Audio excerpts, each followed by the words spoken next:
bem? Parabéns por ter adquirido esse material. Nós hoje vamos conversar sobre como aprender melhor.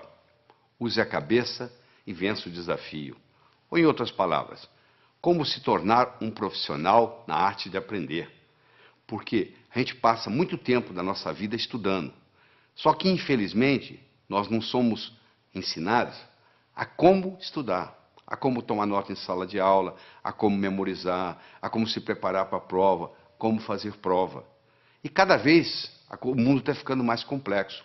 O volume de informação hoje dobra no mundo a cada 12 meses. Você imagina, a cada 12 meses nós nos tornamos obsoletos, porque dobra a quantidade de coisa que a gente tem que aprender. Nós somos constantes aprendizes. Essa é a grande verdade. Nós somos hoje eternos aprendizes. Antigamente a gente se formava, colocava o diploma na parede e vivia às custas dele. Hoje não dá. Hoje a gente tem que estar constantemente aprendendo coisas novas. E não é preciso estar doente para melhorar, não é verdade? Não é preciso ser um estudante medíocre para melhorar. Eu sei que você já é bom, mas você pode ficar melhor ainda. Ficar melhor para quê? Porque à medida que você vai enfrentando os problemas da vida, se você tem problemas e você tem uma capacidade cognitiva de resolver os problemas, na realidade você não tem problemas. Você está apenas vivendo, porque a vida é ter problemas. É só o pessoal que mora no cemitério que não tem problemas. Porque viver é resolver problemas. À medida que eu vou aumentando a minha habilidade de resolver problemas, à medida que eu vou melhorando a minha capacidade cognitiva, aquilo que era problema deixa de ser problema, porque eu já tenho a solução. O Frederick Heisroth, do MIT, escreveu na revista Spectrum que, se você analisar os atributos das decisões profissionais até o ano 2030, o que vai ser importante para um profissional saber, ele determinou que mais de 85% vai depender da intuição e da percepção. Agora eu pergunto para você, qual foi a última aula que você teve de intuição? Ou qual foi o último ensinamento que você teve de percepção? As duas características mais importantes, determinadas por Frederick Heisroth, do MIT, sobre o que vai depender o nosso sucesso profissional, isso não é nem ensinado nas escolas. Quer dizer, se não é nem ensinado nas escolas, onde é que as pessoas vão aprender? Se você perguntar para qualquer jovem, você gosta de estudar? Não sei. Você gosta de aprender? Ah, de aprender eu gosto. Todo mundo gosta de aprender, não é verdade? O cérebro foi feito para aprender. Então, nós estamos sempre num processo de aprendizado. Agora, tem uma coisa interessante. Tudo aquilo que eu aprendo com os dois lados do cérebro fica comigo para o resto da vida. Se eu aprendo a andar de bicicleta, mesmo que eu passe 20 anos sem andar, se eu subir numa bicicleta, eu ando. Se eu aprender a nadar quando criança e passar, sei lá, 30 anos sem entrar na água, se eu entrar na água, eu nado. Por quê? Porque eu aprendi com os dois lados do cérebro. Infelizmente, aquilo que a gente aprende na escola, se você fizesse hoje uma prova, a última prova que você fez como estudante na sua vida, se você repetisse essa prova hoje, você não ia tirar nem metade da nota que você tirou naquela época, não é verdade? A maioria que você aprendeu, você esqueceu. Você esqueceu por quê? Porque você aprendeu só um lado do cérebro. Em pedagogia, existe uma parte da pedagogia chamada heurística. Heurística é o método educacional que consiste em fazer descobrir pelo aluno o que se lhe quer ensinar. Ou seja, o próprio aluno vai descobrindo o processo e quando você descobre aquilo, meu amigo, acabou, ninguém tira aquilo de você mais.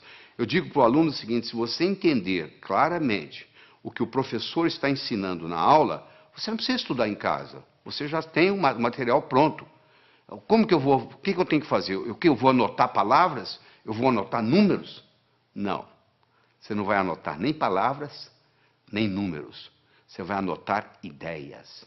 Então você tem que colocar um disco quebrado na sua cabeça quando você está assistindo aula, e esse disco quebrado só diz uma coisa: o que ele ou ela quer que eu aprenda desse assunto.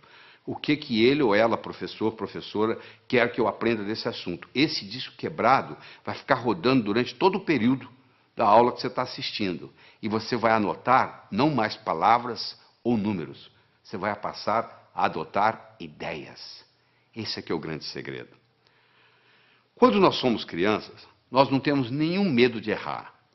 Eu estou cansado de ver casais que vão com os filhos passar 1, 2, 3 anos fora, vão para os Estados Unidos, por exemplo.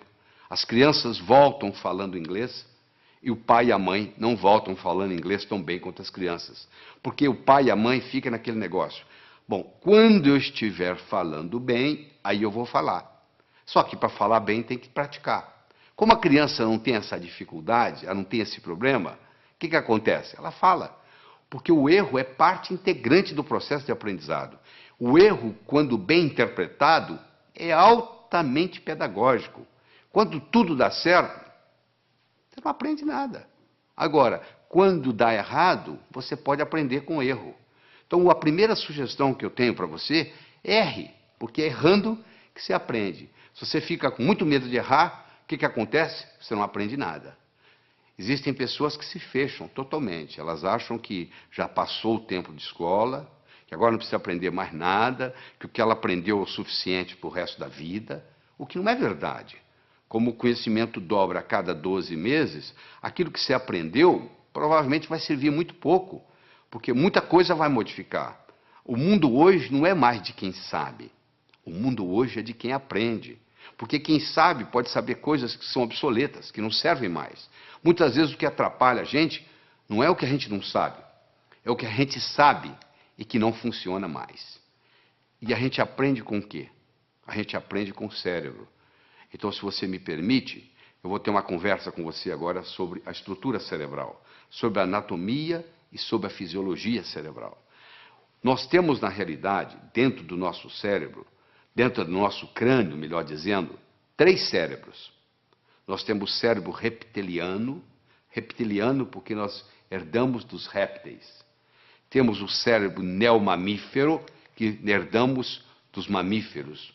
E temos a neocórtex, que é a parte característica dos primatas superiores, dos animais superiores, como faz parte o homem. O cérebro reptiliano é o cérebro que dá inteligência física. É o seu coração bater, é o seu pulmão respirar. Isso faz parte do cérebro reptiliano. É a temperatura do seu corpo. Tudo isso é cuidado pelo cérebro, é o cérebro físico. Já o cérebro emocional, também conhecido com o nome de sistema límbico, ele cuida das suas emoções. E, finalmente, o neocórtex cuida da parte da cognição, cuida da parte cognitiva dos primatas superiores, que é o homem. Então, nós temos um domínio sobre os outros 2, teoricamente. Porque, muitas vezes, o cérebro emocional toma conta. É aquele indivíduo tranquilo, que não reage a nada, e, de repente, num trânsito, num dia de movimento, num engarrafamento, ele sai do carro dele e mata alguém. Aí ele teve o que se chama um sequestro amigdaliano. Ou seja, a amígdala dele, a amígdala cerebral, não é a amígdala da garganta, não. A amígdala cerebral, que é parte desse sistema emocional, tomou conta. É importante você entender isso, porque a parte emocional do cérebro, ela interfere na parte cognitiva. Ou seja, para nós pensarmos bem, nós precisamos da parte cognitiva em si e da parte emocional. Nós precisamos dos 2 componentes para fazer o pensamento. Antes a gente pensava que uma coisa era separada da outra. Hoje nós sabemos que não. O cérebro reptiliano nós herdamos dos répteis. O réptil não tem emoção. Se você tiver um jacaré ou uma serpente como animal de estimação, se você ficar 15 dias fora de casa, ela não vai ficar com saudades. Você não vai chegar, ela vai banar o rabinho como o seu cachorro faz. O seu cachorro não. Se você tem um cachorro, ele já tem uma estrutura límbica. Esse vai sentir saudades. Esse vai ficar alegre na hora que você chega.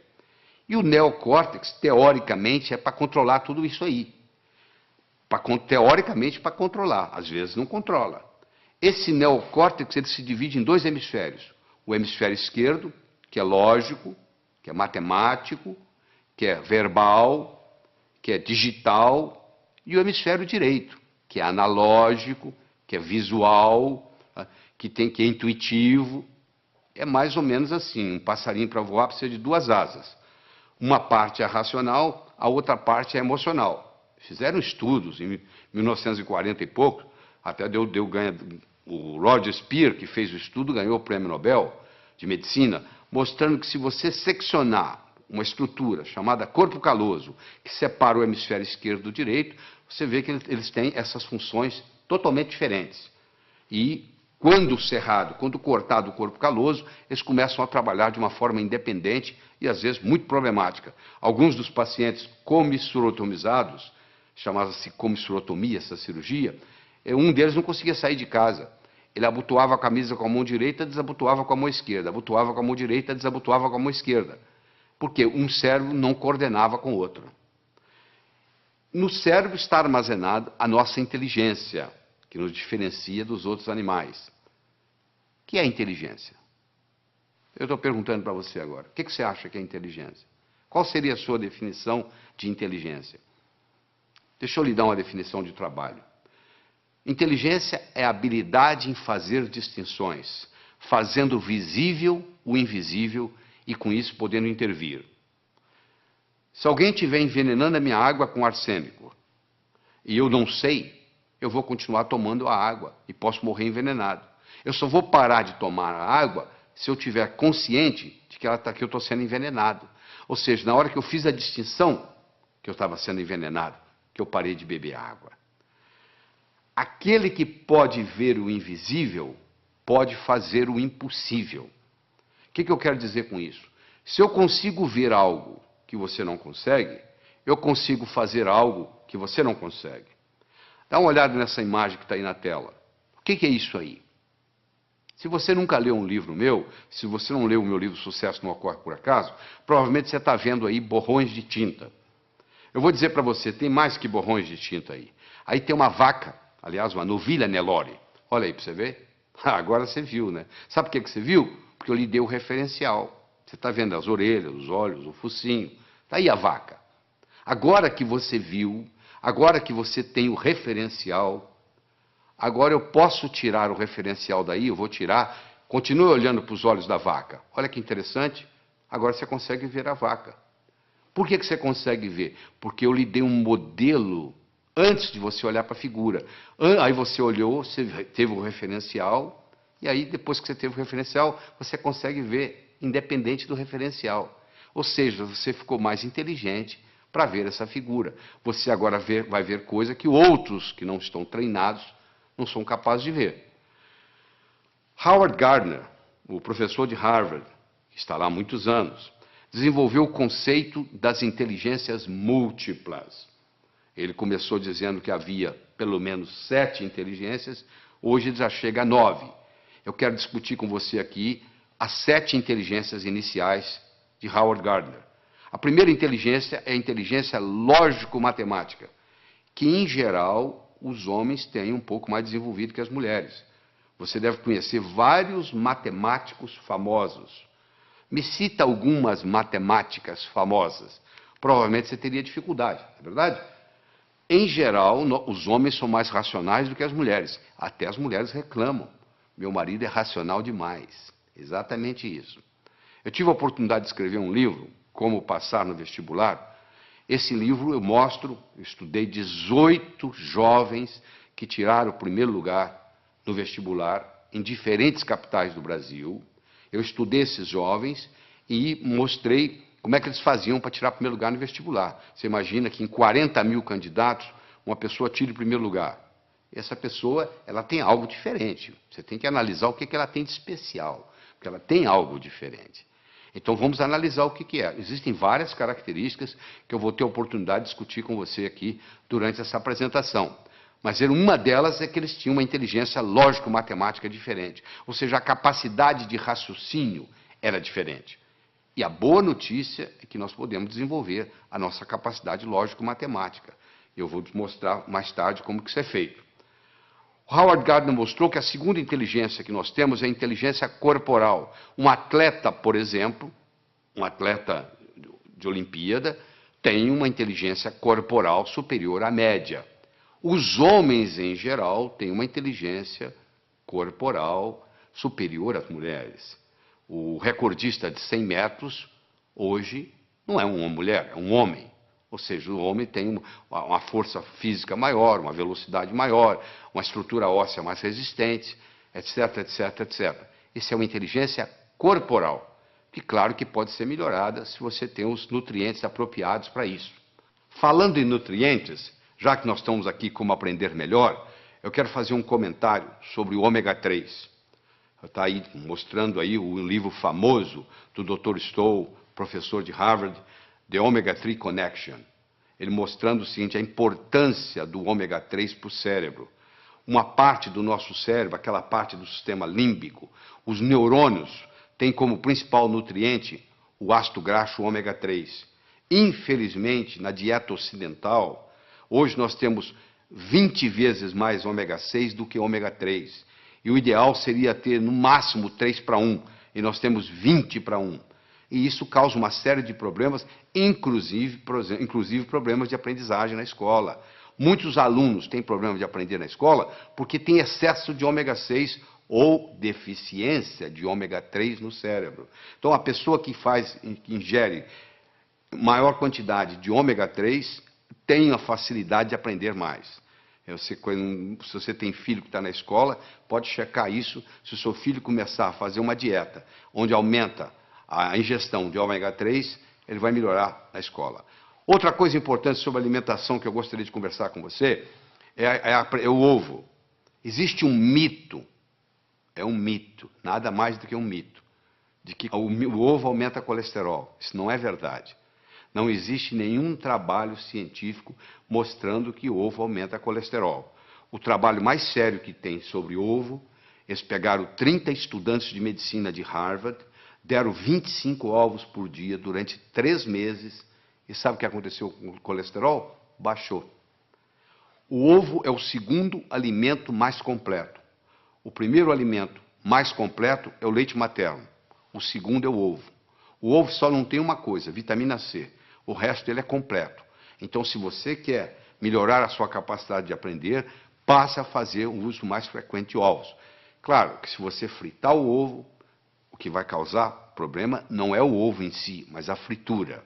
Então, se você ingerir um ovo frito, se causar algum problema, não é por causa do ovo. Não culpe o ovo. Não tem nada a ver com o ovo, é a gordura que você está fritando.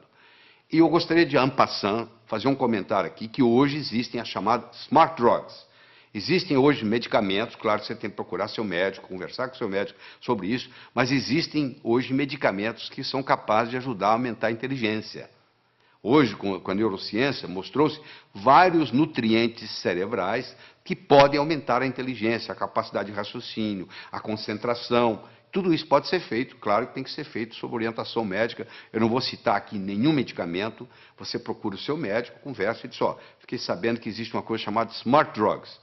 Ou melhor, entra na internet, entra no Google, digita lá Smart Drugs, que você vai ver que existe uma série de ingredientes, hoje específicos, para você aumentar a sua capacidade cerebral, fazer prevenção de Alzheimer, e etc, etc, etc. Bom, vamos voltar aqui à nossa inteligência. Nós já falamos de inteligência lógico-matemática, já falamos de inteligência corporal. Eu gostaria agora de falar de duas que, reunidas, formam o que se chama inteligência emocional, que é a intrapessoal, que é de você para com você, e a interpessoal, que é de você para com os outros, ou seja, a sua inteligência comunicativa. A inteligência intrapessoal feminina é superior à inteligência intrapessoal masculina. As mulheres têm uma intuição superior aos homens, as mulheres têm uma percepção superior aos homens, as mulheres têm uma vida intrapessoal mais rica do que nós homens. Isso está provado. As mulheres também têm uma inteligência interpessoal superior, ou seja, a capacidade de se comunicar, por várias razões. Primeiro que desde criança, para obter o que querem junto aos irmãos mais fortes fisicamente, elas já tinham a capacidade de persuasão. E segundo que elas têm uma inteligência linguística superior aos homens. Uma menina de 3 anos tem um vocabulário muito superior a um menino de 3 anos. Ou seja, as mulheres têm uma inteligência linguística, e isso superior aos homens, isso facilita no processo da comunicação. A próxima inteligência é a inteligência musical, que é mais ou menos equilibrada entre homem e mulher. E, finalmente, a sétima inteligência que eu quero mencionar aqui é a inteligência espacial, que o homem tem superior à mulher. A mulher ficava na caverna, o homem ia trabalhar. De metrô? Não. De ônibus? Não. Ele ia andando. Onde que era o escritório dele? Na selva. Ele ia caçar. Todo dia no mesmo lugar? Não. Um dia ia para o norte, outro para o sul, outro para o leste, outro para o oeste. E de noite ele tinha que voltar para casa. E ele tinha que sair fora dos inimigos, ele tinha que tomar cuidado para não confundir a caverna dele com a dos outros. Então ele desenvolveu esse senso espacial. Tanto é que quando o seu marido vai passear com você de carro e ele se perde, e você diz para ele assim, ô bem, para ali no posto e pergunta. Ele fala, não, eu sei onde eu estou. Até que ele se dá conta que ele não sabe. Aí ele fala o seguinte, eu vou parar e você pergunta, tá? Porque é uma vergonha o homem não saber voltar para a caverna. Então nós conversamos até agora sobre as 7 primeiras inteligências de Howard Gardner. A lógico-matemática, a corporal, a intrapessoal, a interpessoal, a linguística, a musical e a espacial. Agora eu quero conversar com você sobre como você aumenta essas inteligências.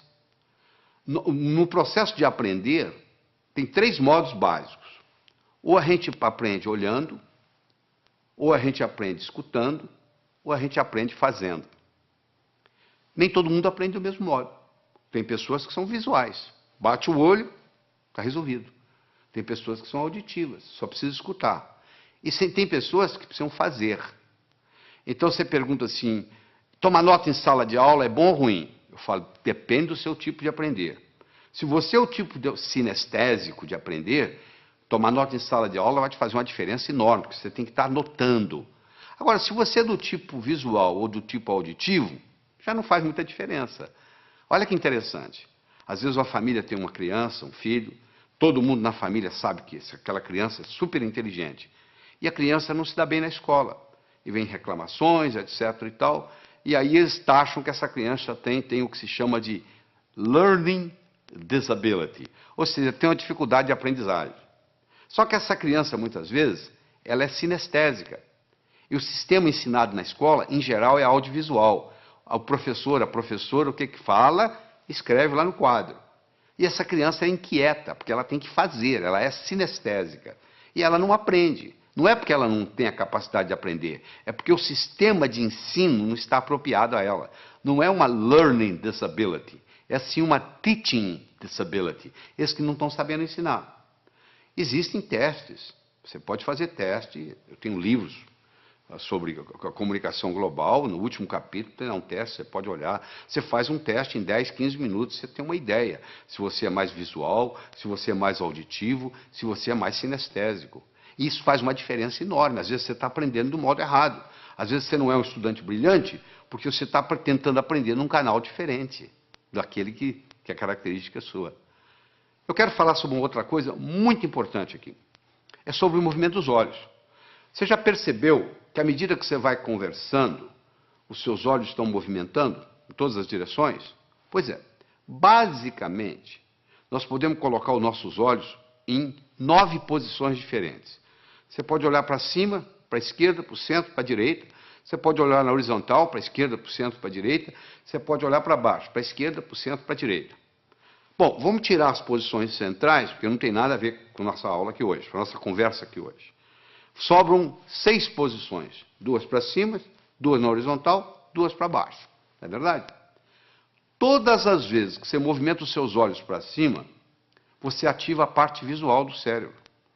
Toda vez que você move os seus olhos na horizontal, você ativa a parte auditiva do cérebro. E toda vez que você olha para baixo, para a sua direita aí, para a sua direita, você ativa a parte sinestésica do cérebro. Então, se eu, por exemplo, quero recordar algo, qual foi a cor da camisa que eu usei domingo passado? Pode ver que na mesma hora meu olhar vai subir. Vai subir para quê? Para procurar a cor da camisa. Ora, se eu olho para cima, para a minha esquerda, olha a sua esquerda aí, olha aí no slide. Se eu olho para cima, para a esquerda, eu estou recordando coisas. Se eu olho para cima, para a minha direita, eu estou construindo coisas. Então, se eu estou estudando e eu quero memorizar, alguma coisa, uma fórmula de física, por exemplo, eu vou olhar para cima, primeiro para a minha direita, para poder construir aquela fórmula de física dentro da minha cabeça. E depois eu vou olhar para cima, para a esquerda, para eu poder recordar, repetir aquela fórmula de física, até que ela fique parte da minha estrutura psicológica. Isso é muito importante entender, porque o movimento do olho facilita o processo. Olha só que interessante. A pessoa vai fazer o vestibular, vai fazer um teste, e chega lá e diz, eu dei branco. Por que ela deu branco? Porque ela colocou a cabeça para baixo, olhando para a prova, olhando para o teste. E faz essa pergunta, e ela esqueceu a fórmula de física. Se ela tivesse simplesmente levantado a cabeça e olhado na posição certa, ela teria resolvido o problema. Mas como ela está olhando para baixo, não teve a oportunidade de ter acesso ao campo visual, aquela fórmula de física não vem na cabeça dela. Então isso aí, nós poderíamos gastar horas e horas e horas estudando isso aqui, mas não é só a finalidade disso. Mas eu quero que vocês entendam que diz que os olhos são as janelas da alma, eu diria também que os olhos são as janelas da mente. É interessante. Todos os estudos feitos até agora, em todos os países onde foi feito, não existe nenhuma correlação entre a nota que se tira na escola e o sucesso que se tem na vida. Em outras palavras, eu posso ter um estudante medíocre, que vai ser um grande empresário, ou eu posso ter um CDF, que não vai dar nada na vida. Não existe nenhuma correlação. É importante você pensar isso. Por que não existe uma correlação? O Dr. Hicks fez isso nos Estados Unidos e provou que não havia nenhuma correlação, e outros repetiram esses estudos no mundo todo. Por que não existe? Porque talvez a escola esteja ensinando coisas que não têm muita aplicabilidade. Eu digo sempre o seguinte, às vezes o que cai na prova não cai na vida. Quer dizer, você estuda aquilo de uma forma para fazer na prova, e depois não tem nenhuma aplicabilidade na vida. O homem não constrói fora de si nada que não tenha dentro de si. Se eu não tiver um conhecimento pragmático para executar, às vezes o conhecimento que eu tenho ele é abstrato, ele é um conhecimento do pescoço para cima, ele não tem muito impacto na minha vida. Eu adoro uma analogia que eu faço, que é do indivíduo atravessando um cabo de aço de um prédio para o outro. O que precisa? 3 coisas. Eu preciso querer, se eu não quiser, eu não ando. Eu preciso saber, se eu não souber, eu vou cair. E eu preciso de cabo de aço. Eu posso querer, eu posso saber, mas se não houver cabo de aço, não tem jeito. Tem muita gente querendo ganhar dinheiro, sabe ganhar dinheiro, mas não surge a oportunidade. Então, o nosso desempenho, ele vai depender da nossa motivação, ele vai depender da nossa competência, ele vai depender da nossa oportunidade. A motivação é o querer, a competência é o saber, e a oportunidade, no caso aqui, é o cabo de aço. Então, você, para ser um bom estudante, você tem que estar motivado. Só motivado não adianta. Tem muita gente motivada, mas desmotiva logo, porque não tem a estratégia, não tem a competência de desenvolver o processo. Então, não tem um modelo. Então, deixa eu falar para você de modelo. Imagine que eu desse para você de presente agora uma pérola. Você não ia ficar segurando essa pérola na mão, você ia colocá-la no bolso, não é verdade? Daqui uma semana eu me encontro com você pela segunda vez, e lhe dou uma segunda pérola. De novo, você coloca ela no bolso. Daqui 15 dias eu vou lhe dar uma terceira pérola, você vai colocá-la no bolso. Daqui 6 meses eu vou me encontrar com você e vou perguntar assim, onde é que estão as pérolas que eu lhe dei? Você vai responder mais ou menos assim, a primeira eu coloquei no criado mudo, a arrumadeira lá em casa não viu, jogou no lixo. A segunda eu esqueci no bolso da calça, a calça foi para a lavanderia, voltou sem pérola. E a terceira eu escondi de mim mesmo, guardei tão bem guardado que eu não sei onde eu coloquei. Não é verdade? Se eu desse para você, antes de lhe dar a pérola, eu desse para você um fio de nylon e orientasse você para colocar as pérolas no fio de nylon, você ia fazer um colar. Se você colocasse esse colar no pescoço, e daqui 6 meses eu me encontrasse com você e perguntasse onde estão as pérolas que eu lhe dei, você ia dizer, estão aqui, eu fiz delas um colar. Meus amigos, você que está aí assistindo, olha só, as pérolas são ideias. O cemitério está cheio de gente que teve boas ideias. Ou não fez nada com elas, ou estragou a vida. Eu já vi muita gente estragar a vida por causa de uma boa ideia. Se eu tiver uma boa ideia, mas não tiver um modelo por trás, é um desastre. Então, a melhor definição que eu conheço de educação é a seguinte, educação é aquilo que fica depois que você esqueceu tudo que você aprendeu. que fica? Ficam modelos. Tá bom? Eu vou demonstrar isso para você agora. Você vai olhar essa figura que está aí na tela, você vai concentrar nesses 4 pontinhos que está entre os 2 olhos, os 2 corações aí. Eu quero que você olhe aí fixamente por 30 segundos, sem piscar os olhos. Quando eu falar 1, 2 e já, eu vou passar o slide. Aí você vai piscar os olhos 3 vezes. Combinado? Continua olhando fixamente para a tela. Atenção, 1, 2 e já! Pisca os olhos. Isso, eu vou lhe dar uma chance, não fique tranquilo. Eu vou lhe dar mais uma chance, tá? Você vai focar aí, foca. Quando eu falar 1, 2 e já, eu vou passar o slide e você pisca os olhos 3 vezes. Combinado? Atenção, 1, 2 e já! E aí, o que você viu? Você está vendo a imagem de Jesus Cristo? Mas essa tela está em branco, não tem nada. Você está tendo uma experiência de uma realidade virtual. Isso que está acontecendo aí, uma realidade virtual. Mas se você não tivesse visto antes esse slide, você não ia ver essa realidade virtual. Ou seja, eu tive que primeiro criar no seu cérebro um modelo de contraste para depois você poder ver isso. Entendeu como é que funciona a coisa? Então, quando eu tenho um modelo, fica fácil eu identificar. Eu vou confirmar isso agora com você. Escolha qualquer número, pode escolher o que você quiser. Pega um papel, uma caneta para você fazer esse exercício, se for o caso. Eu quero que você escolha qualquer número entre 17 e 77. Quero que você acrescente 7 a esse número.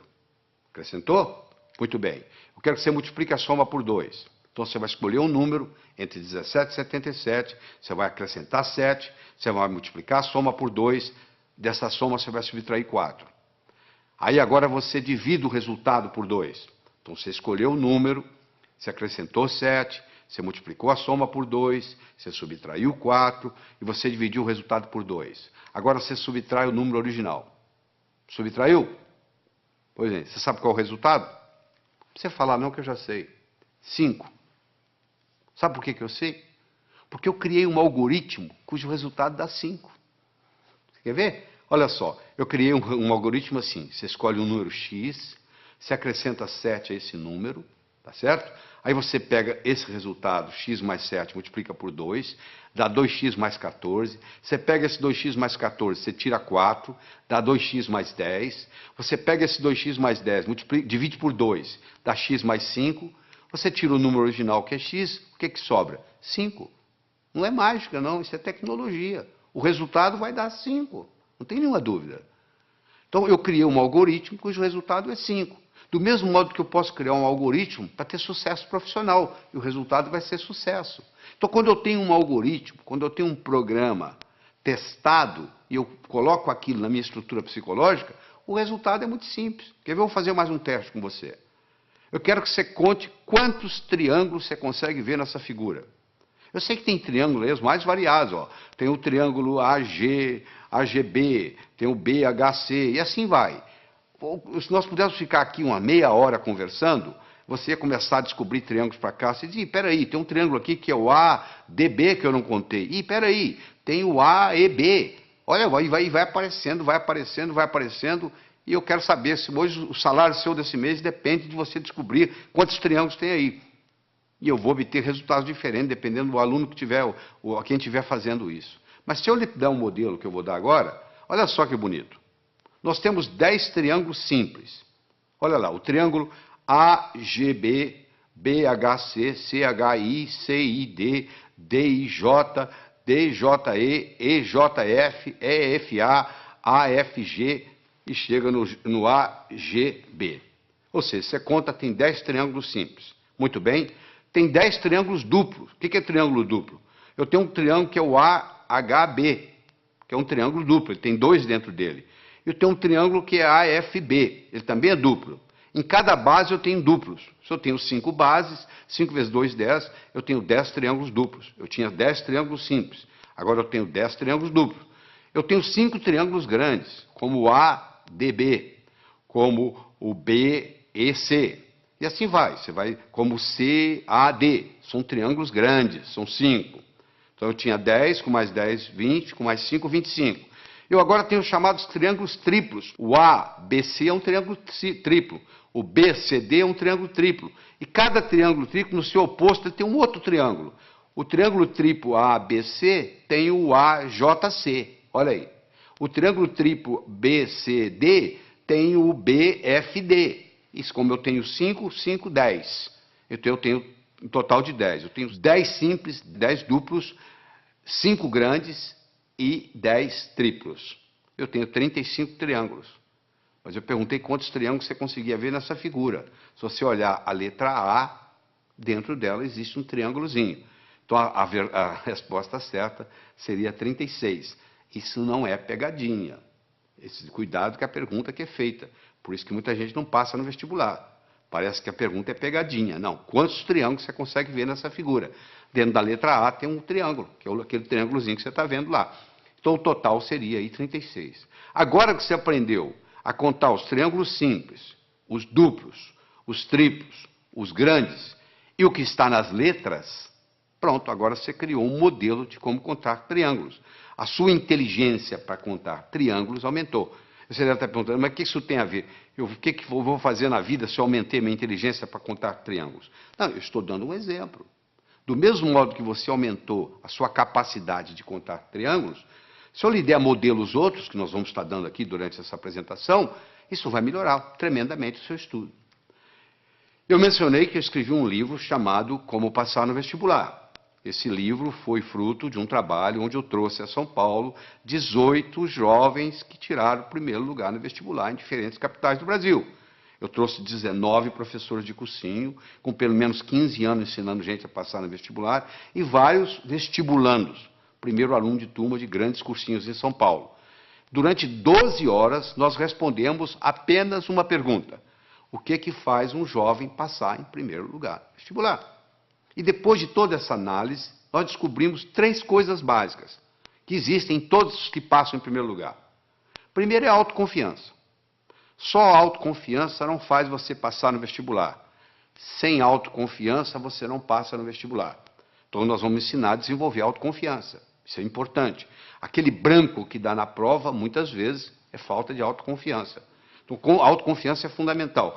Todos esses jovens que passaram em primeiro lugar no vestibular tinham confiança de que iam passar no vestibular. Essa é a primeira coisa. Segundo, todos eles tinham motivação para estudar. O vestibular não era um obstáculo, era uma etapa. Porque a visão deles estava lá na frente. O que eles iam fazer depois de formado? Eles já estavam pensando lá na frente.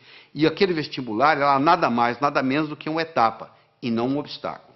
E todos esses 18 jovens que tiraram o primeiro lugar, eles tinham estratégia em tomar nota em sala de aula, estratégia em se preparar para a prova, estratégia em fazer prova, estratégia em estudar em casa, tudo isso, estratégia em ler, estratégia em memorizar, todos eles, sem exceção, usavam mnemônicos, usavam um processo de memorização, provando que todos nós temos uma ótima memória. Às vezes nós não sabemos usar essa memória.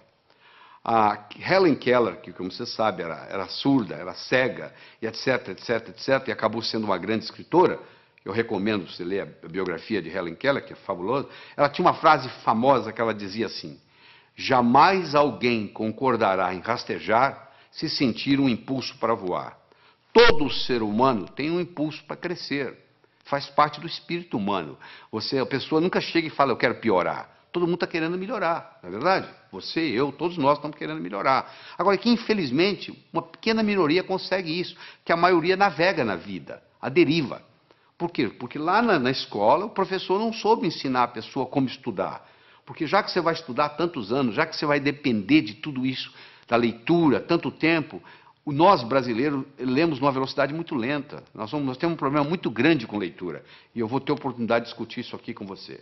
Mas deixa eu começar a desenvolver com você a inteligência lógico-matemática. Então eu tenho um probleminha aí, olha que bonito. 9 executivos se encontram para a discussão de um projeto. Antes da reunião se iniciar, eles se cumprimentam, cada um apertando a mão de todos os outros. Eu quero saber quantos apertos de mão ocorreram. Esse é um problema simples que já caiu no vestibular. É uma coisa simples. Você tem 9 executivos, cada um vai apertar a mão do outro, e eu quero saber quantos apertos de mão. Por onde você começa? Bom, então vamos ver? Coloque-se lá dentro. Você é um deles. Ora, se são 9, você é um dos 9. Você não vai apertar a mão de você mesmo. Você vai apertar a mão de 8. Não é verdade? Ora, se você vai apertar a mão de 8, cada um vai apertar a mão de 8. Ora, se são 9, cada um apertando a mão de 8, 9 vezes 8, 72. Só que quando eu aperto a sua mão, você aperta a minha. Então eu tenho que dividir isso por 2. São 36 apertos de mão. Ah, que beleza, quer dizer que é assim? E se fosse 8? Vamos pegar 8 executivos. Bom, se são 8 executivos, cada um não vai apertar a própria mão, ou seja, vai apertar a mão de 7. Cada um dos 8 vai apertar 7 mãos. 8 vezes 7, 56. Dividir por 2 dá 28. Ah, e se fossem 6 executivos? 6 vezes 5, 30. Não é verdade? Dividir por 2, 15. 15 apertos. Olha que bacana, aí eu chego a um algoritmo, que eu tenho que multiplicar o número de executivos vezes o número de executivos menos 1, dividido por 2. Se eu tivesse 10 executivos, você me responde agora, quantos apertos de mão? 10 vezes 9, 90, dividido por 2, 45. 45. Quanto tempo você gastou para fazer isso? 1 segundo. Por que você gastou 1 segundo? Porque eu criei no seu cérebro um algoritmo. De repente, nesse assunto, você ficou mais inteligente. Se eu começo a criar algoritmos básicos para você, esses algoritmos básicos vão criando, vão aumentando a nossa inteligência lógico-matemática. Eu disse no começo e vou repetir, que inteligência é coisa que se aprende, é coisa que se adquire. Só 15% da nossa inteligência é herdada. 85% é adquirida. Em qualquer fase, em qualquer idade, em qualquer profissão, nós podemos melhorar a nossa inteligência. Essa é que é a boa notícia que eu tenho aqui para todos nós. Fundamental. Você acabou de aprender e agora. Quer dizer, quando você encarar um problema desse, 9 executivos, 10, 11, 12, 8, 7, agora que você tem um algoritmo, ficou relativamente simples. Deixa eu conversar um pouquinho sobre a autoconfiança. Se eu colocar uma tábua de 40 centímetros de largura, 10 metros de comprimento aqui no chão, você consegue andar nela. Essa mesma tábua colocada entre 2 postes, já não é a mesma coisa. Você vai lá e treme na base e não anda. Fazer a prova sozinho em casa é uma coisa. Fazê-la no dia do teste, no dia do concurso, no dia do vestibular, é outra coisa muito diferente. É mais ou menos assim, em casa eu estou andando com a tábua no solo. E lá no dia eu estou andando com a tábua lá em cima. Então tem muita gente que se assusta, porque quando chega na hora do teste, chega na hora da prova, chega na hora do vestibular, chega na hora do concurso público, treme na base. Porque é como se estivesse andando na tábua lá em cima. Então essa parte é muito importante. No atletismo é a mesma coisa. Às vezes o jogador perde o jogo, às vezes o time perde o jogo porque o jogador não tem autoconfiança. Ele teve uma briga com a namorada, entra em campo psicologicamente mal, cai o nível de rendimento, faz uma besteira, e ali começa aquela história, e dali para frente você já viu o que acontece. Então é muito importante nós entendermos esse aspecto. Deixa eu dar só um exemplozinho. Vamos imaginar que você gosta de futebol, tá? Que você está domingo à tarde assistindo uma partida de futebol. E o seu time, fizeram um pênalti contra o seu time, e o atacante principal do seu time vai bater o pênalti. E ele bate o pênalti, só que a bola pega na trave. Se você observar esse atacante, nos próximos 10 minutos, ele joga mal. Por que ele joga mal? Porque ele fica ruminando aquilo, poxa, perdi uma oportunidade de fazer meu time ganhar, poxa, perdi o pênalti. Então, até ele se recuperar daquilo, leva um tempo. Imagina você está fazendo uma prova de 80 perguntas. Você tem 4 horas para terminar a prova. Você encara o primeiro problema. Você fica 7, 8 minutos no problema e não consegue resolver. Sabe como é que a sua autoestima faz? Vai lá no pé. Pronto, a sua autoconfiança acabou. O resto da prova você já não tem o mesmo desempenho mental. Olha que interessante. Para fazer prova existe estratégia. Você quer estratégia? Você lembra quando você era criança, você jogava vareta? Soltava as varetas na mesa? Qual que você pegava primeiro? A mais fácil. E depois? A mais fácil. E depois? A mais fácil. Você não ia buscando a mais fácil? Então, na prova é a mesma coisa. Você tem que pegar a prova e dividir ela em questões A, B e C. A são aquelas perguntas que você sabe responder. B são aquelas que você sabe responder, mas que vai dar um pouco de trabalho. E C são aquelas que você não sabe se vai responder. Você responde às A's, marca as B's e pula as C's. Aí quando você terminar as A's, você já fez bastante ponto, a sua autoestima já está elevada, você vai e resolve as B's. Se sobrar tempo, você vai encarar as C's. E se não der, você então entra com a estratégia de chutar. Você entendeu? Mas é uma estratégia simples, é a estratégia de jogar vareta. Mas uma pessoa que não tem essa estratégia simples na cabeça, Ela encara uma prova, um concurso, ela pensa que tem que responder na ordem, 1, 2, 3, 4, 5, 6. Por azar, ela pega uma pergunta que é difícil para ela, que ela não sabe a resposta, e ela perde ali 6, 7, 8 minutos e sai dali desanimada, já a autoestima já lá embaixo. Olha o impacto que tem. Uma explicação simples dessa, olha a contribuição que faz para você, olha a diferença que isso faz. Vamos continuar no nosso processo lógico-matemático? Então eu tenho mais um probleminha para você. Olha aí. Um comerciante comprou uma cadeira por $70. Vendeu-a logo em seguida por 80. Comprou de volta a mesma cadeira por 90 e vendeu-a novamente por 100. Quanto foi o lucro dele nessa transação? Então ele comprou a cadeira por 70, vendeu por 80. Comprou a mesma cadeira por 90, vendeu por 100. Eu agora vou dar um tempinho para você. Você vai ter que me responder aí o que você acha. Quanto que ele ganhou ou perdeu nessa transação. Primeiro você vai decidir se ele ganhou ou se ele perdeu. E quanto foi? Ele comprou por 70, vendeu por 80, comprou a mesma cadeira por 90, vendeu por 100. Ele ganhou ou perdeu? Bom, eu faço isso nos meus cursos e eu obtenho 3 tipos de resposta. Que ele ganhou 10, que ele não ganhou nada e que ele ganhou 20. Então, se tem 3 respostas para o mesmo problema de matemática, uma está certa e 2 estão erradas. Então, tem alguém errando. Eu não sei qual o seu raciocínio no momento. Seja ele qual for, eu vou consertá-lo, não se preocupe. Mas você tem que fazer isso junto comigo aqui agora. Eu vou voltar no slide para você garantir que você está me acompanhando. Um comerciante comprou uma cadeira por 70, vendeu logo em seguida por 80. Comprou de volta por 90 e vendeu novamente por 100.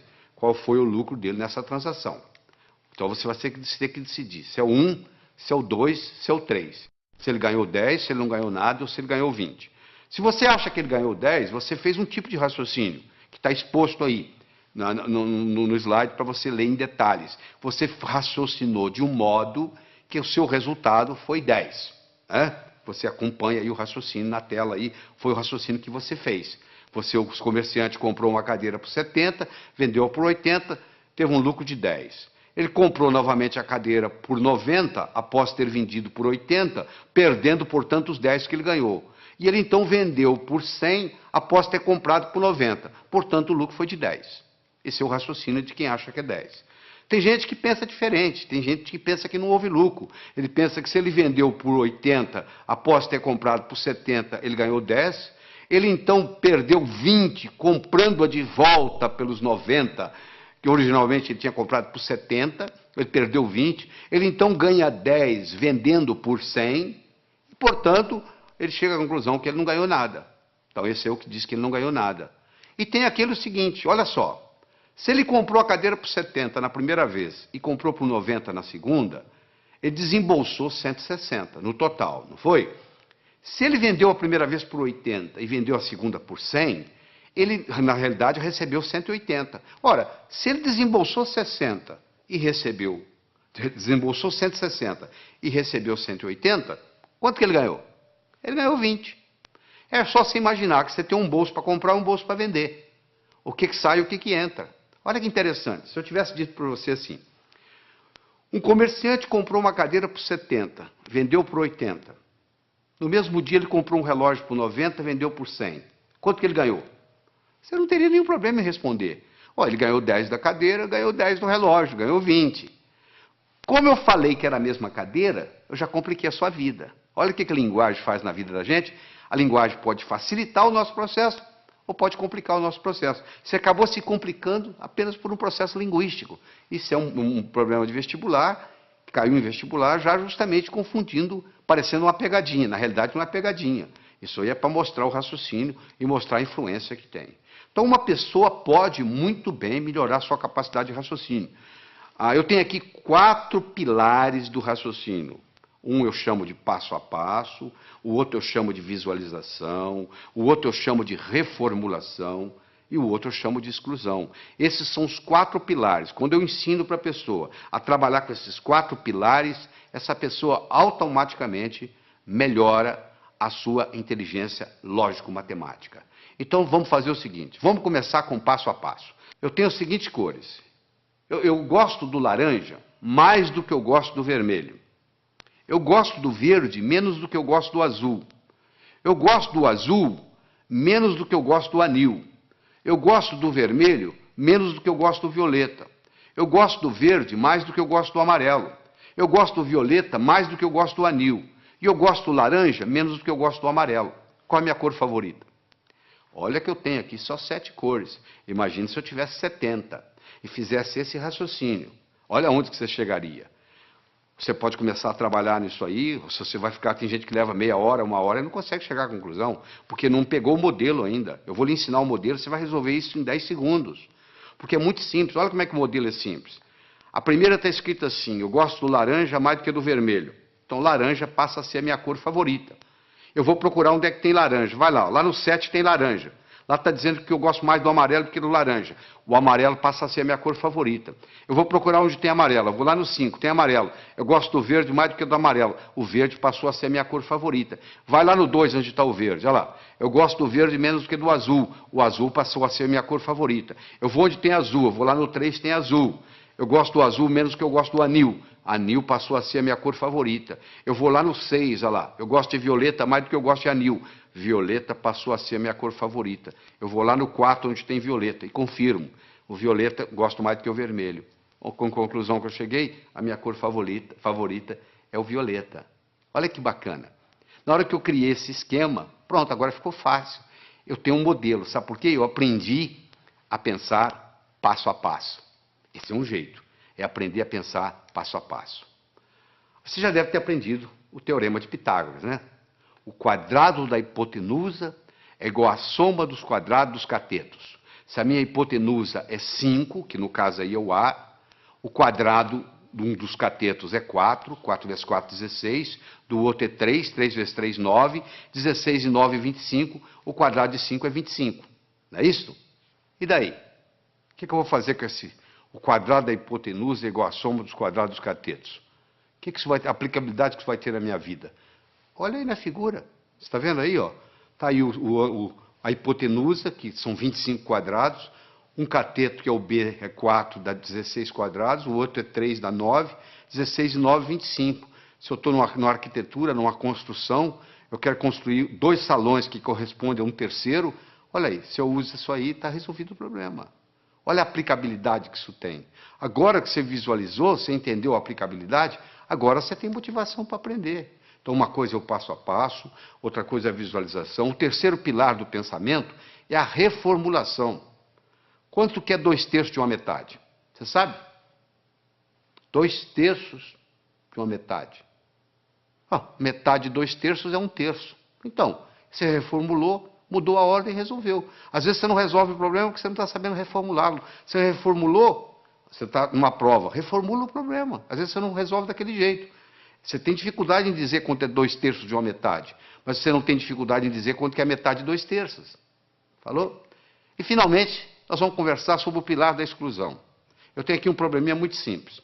Você vai pegar os números 1, 2, 3, 4, 5, 6, 7, 8, 9. Vai colocar nesses 9 quadrados que estão aí.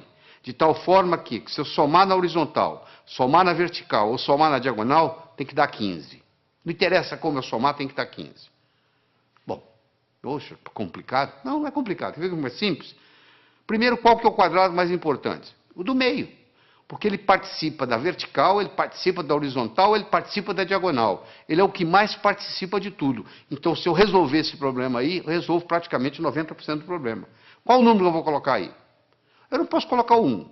Porque se eu colocar o 1, vai ter um lugar que vai ter 2, 1 e 2, 3, para 15, 12. Eu não tenho 12.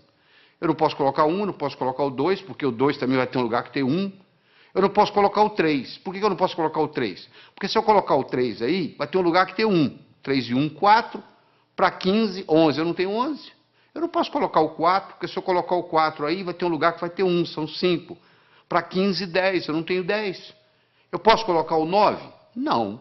Se eu colocar o 9 aí, tem um lugar que vai ter 8. 9 e 8, 17. Já passou de 15.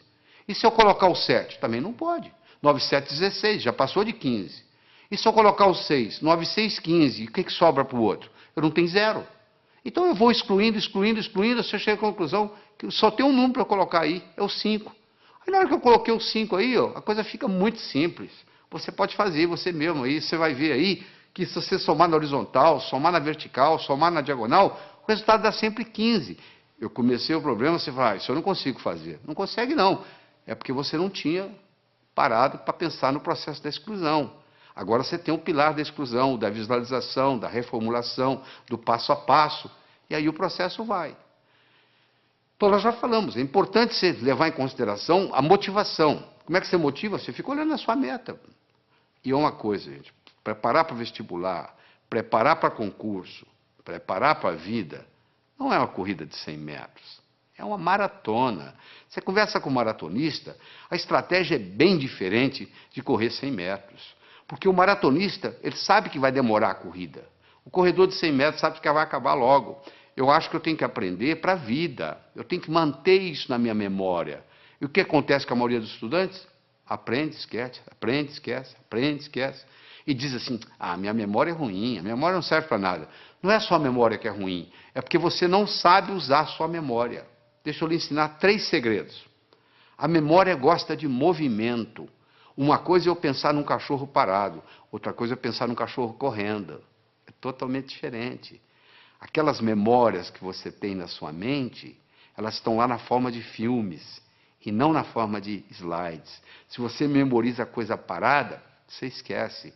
Se você memoriza em movimento, você vai se lembrar sempre. Segundo, existem estudos mostrando que o professor que trabalha com giz de 2 cores aumenta em 19% o desempenho da classe que ele está lecionando. Porque você usando mais de uma cor, você estimula outras áreas do cérebro. Se você trabalha só com preto e branco, você está trabalhando com a área esquerda, o seu hemisfério esquerdo do cérebro. Se você trabalha com colorido, outra cor qualquer, você está trabalhando com o lado direito. Então você procura estudar com a caneta de pelo menos 2 cores. Terceiro, você tem que exagerar. Uma coisa é você pensar num cachorro, outra coisa é você pensar num cachorro do tamanho de um elefante. Ora, se eu vou guardar uma fórmula de física, eu imagino a fórmula de física do tamanho de um prédio. Eu coloco ela na minha cor favorita e eu ponho ela piscando. Aquilo nunca mais sai da minha cabeça. Eu vou memorizar um telefone, eu imagino os números do tamanho de um prédio. Eu imagino os números coloridos, eu imagino os números piscando. Pronto, aquilo ali memoriza. Então não existe essa história de memória ruim. Todos temos uma boa memória. Se você tem um carro novinho e você não sabe dirigi-lo, ele não vai ter nenhuma utilidade para você. Você não vai culpar o carro. É a sua habilidade de dirigir que tem que melhorar. A sua memória não tem problema nenhum, só que você não sabe usá-la. Isso é diferente.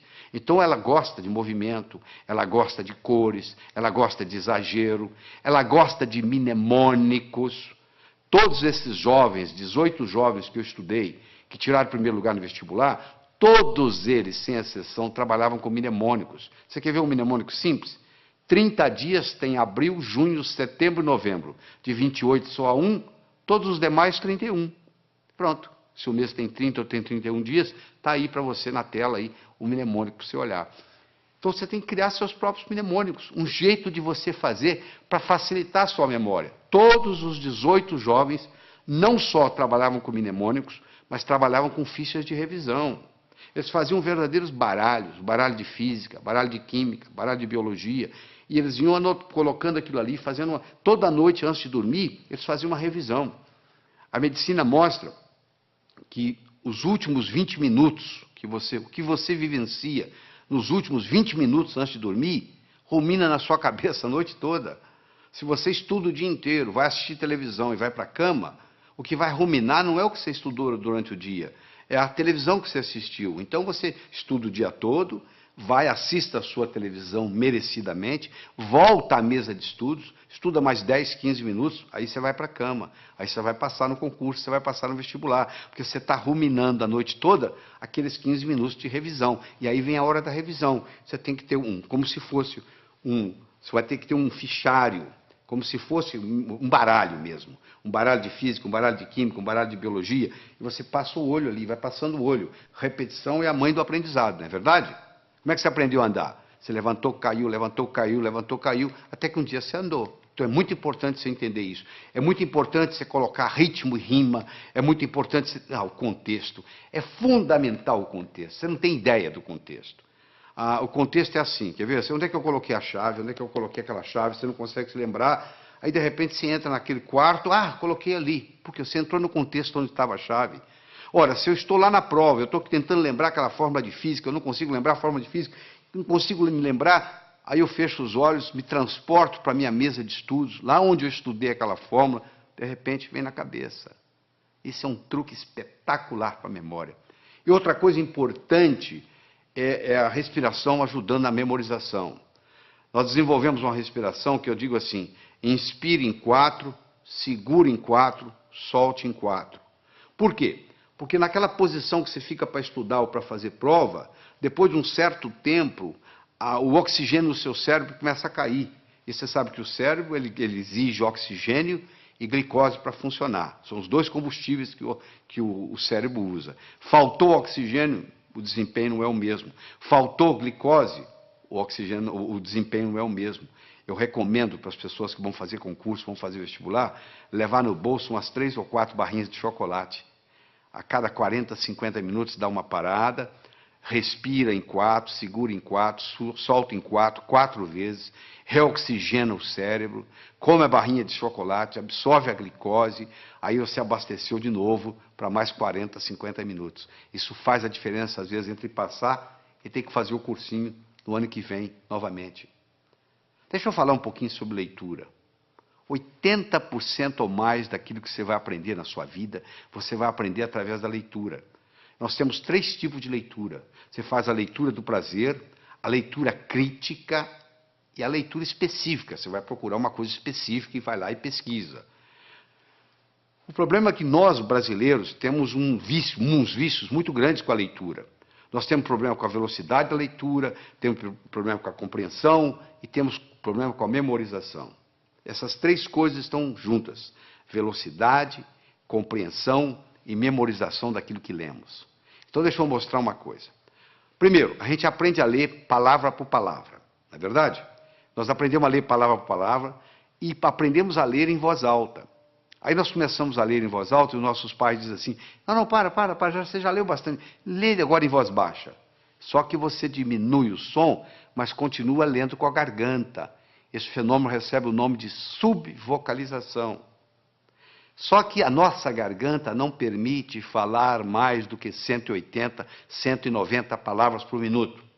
Se você lê com a garganta, e a maioria lê, porque se você colocar uma pessoa lendo em silêncio e colocar um eletrodo aqui na área da laringe, você vai perceber que à medida que ela vai lendo, ela vai ativando a laringe. Se você tem esse vício de subvocalização, você está limitado a 190 palavras por minuto. Olha que interessante. O nosso cérebro chega a pensar 1000 palavras por minuto. Se a nossa garganta só trabalha com 190 palavras por minuto, ou seja, se eu sou limitado a ler 190 palavras por minuto, e o meu cérebro é capaz de pensar 1000, eu passo a maior parte do tempo fazendo o quê? Divagando.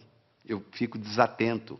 Por incrível que pareça, quando eu aumento a velocidade de leitura, eu aumento a minha capacidade de concentração. Existe um outro vício na leitura, que é o chamado de regressão. O meu olho está sempre voltando, está sempre voltando, está sempre voltando, e eu perco um tempo danado nisso. Esses processos, então, o palavra por palavra, o subvocalização, a regressão, são problemas que prejudicam intensamente a nossa velocidade de leitura. Então, eu vou recomendar a você aqui, para você pegar o jeito. É como andar de bicicleta, você tem que colocar a rodinha primeiro, você vai virar o livro de cabeça para baixo, e você vai ler com as mãos, usando a mão como orientação, e ler de cabeça para baixo. Só para você pegar o jeito, você pegar a mecânica, e no pegar a mecânica, aquilo faz uma diferença. E de vez em quando existe um exercício muito interessante, que se você esfregar uma mão na outra, esfregar até esquentar, faz aí, você que está me assistindo, faz aí, vai, até esquentar, aí você coloca em cima dos olhos, na mesma hora você descansa o globo ocular. Faz isso umas 2 ou 3 vezes, que vai fazer uma diferença enorme na sua leitura. Outra coisa importante. Anote, não palavras, nem números. Anote ideias. E como é que se anota ideias? Com aquele disquinho quebrado que eu ensinei. O que estão querendo que eu aprenda desse material? O que estão querendo que aprenda desse material? Use mapas mentais. O que é mapa mental? É desenvolvido por um psicólogo britânico, Tony Buzan. Ele vai às escolas britânicas, pega o último aluno da sala, em 2 meses ele faz ser primeiro colocado, ele já fez isso várias vezes, provando que funciona.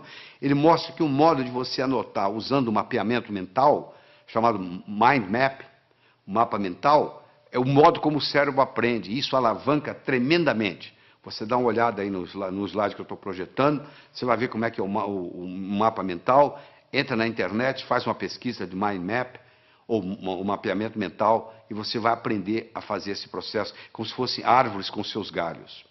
É importante você fazer ficha de revisão, fundamental. Às vezes uma ficha de revisão, você pode colocar tudo que você precisa, todo o conhecimento, naquela ficha de revisão.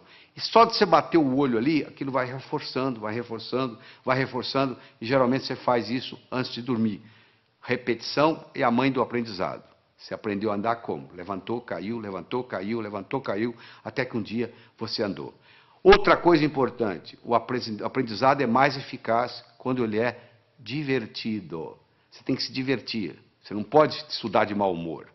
Você tem que substituir suas anotações lineares por mapas mentais, você tem que procurar trabalhar com pelo menos 2 cores diferentes, você tem que associar sempre a teoria à prática, você tem que fazer períodos de estudo de no máximo 50 minutos, com mais ou menos 12 minutos de descanso. Depois de 50 minutos, o rendimento cerebral cai tremendamente, você continua a aprender, mas não retém. Faça resumo de ideias em fichas de revisão e revise-as diariamente. Todo esse processo está aí, ó. É você aprender a aprender. Isso é que é importante. É aprender a aprender. Isso é que interessa. Porque depois que você aprendeu a aprender, você se torna o capitão do seu navio, meu amigo. Você aí, o limite, o céu é o limite. Você não vai depender mais de ninguém.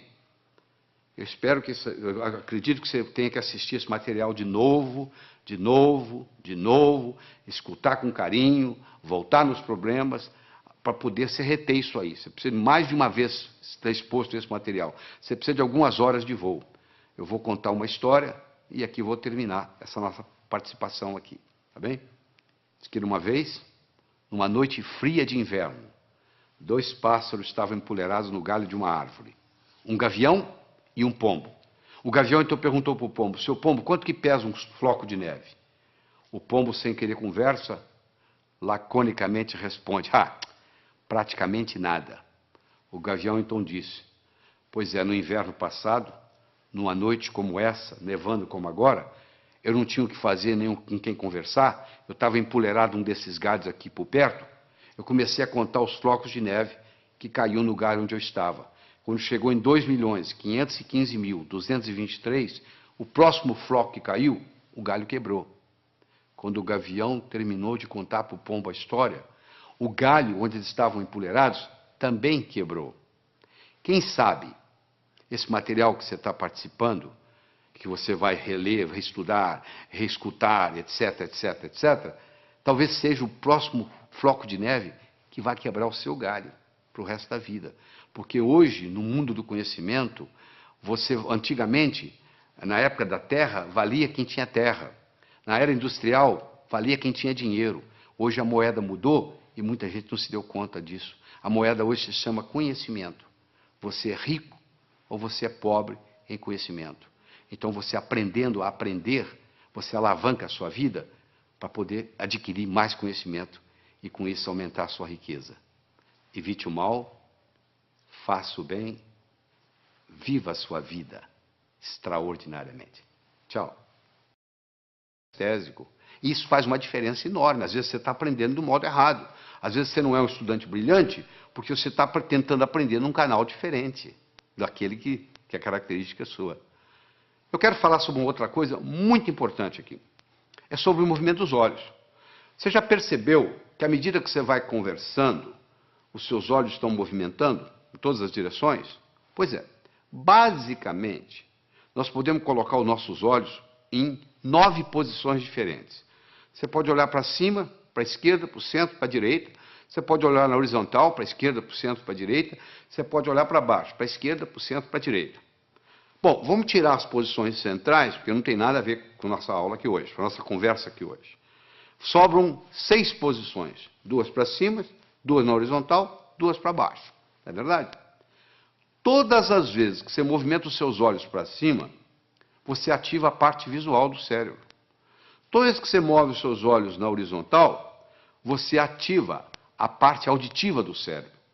E toda vez que você olha para baixo, para a sua direita, aí, para a sua direita, você ativa a parte sinestésica do cérebro. Então, se eu, por exemplo, quero recordar algo, qual foi a cor da camisa que eu usei domingo passado? Pode ver que na mesma hora meu olhar vai subir. Vai subir para quê? Para procurar a cor da camisa. Ora, se eu olho para cima, para a minha esquerda, olha a sua esquerda aí, olha aí no slide.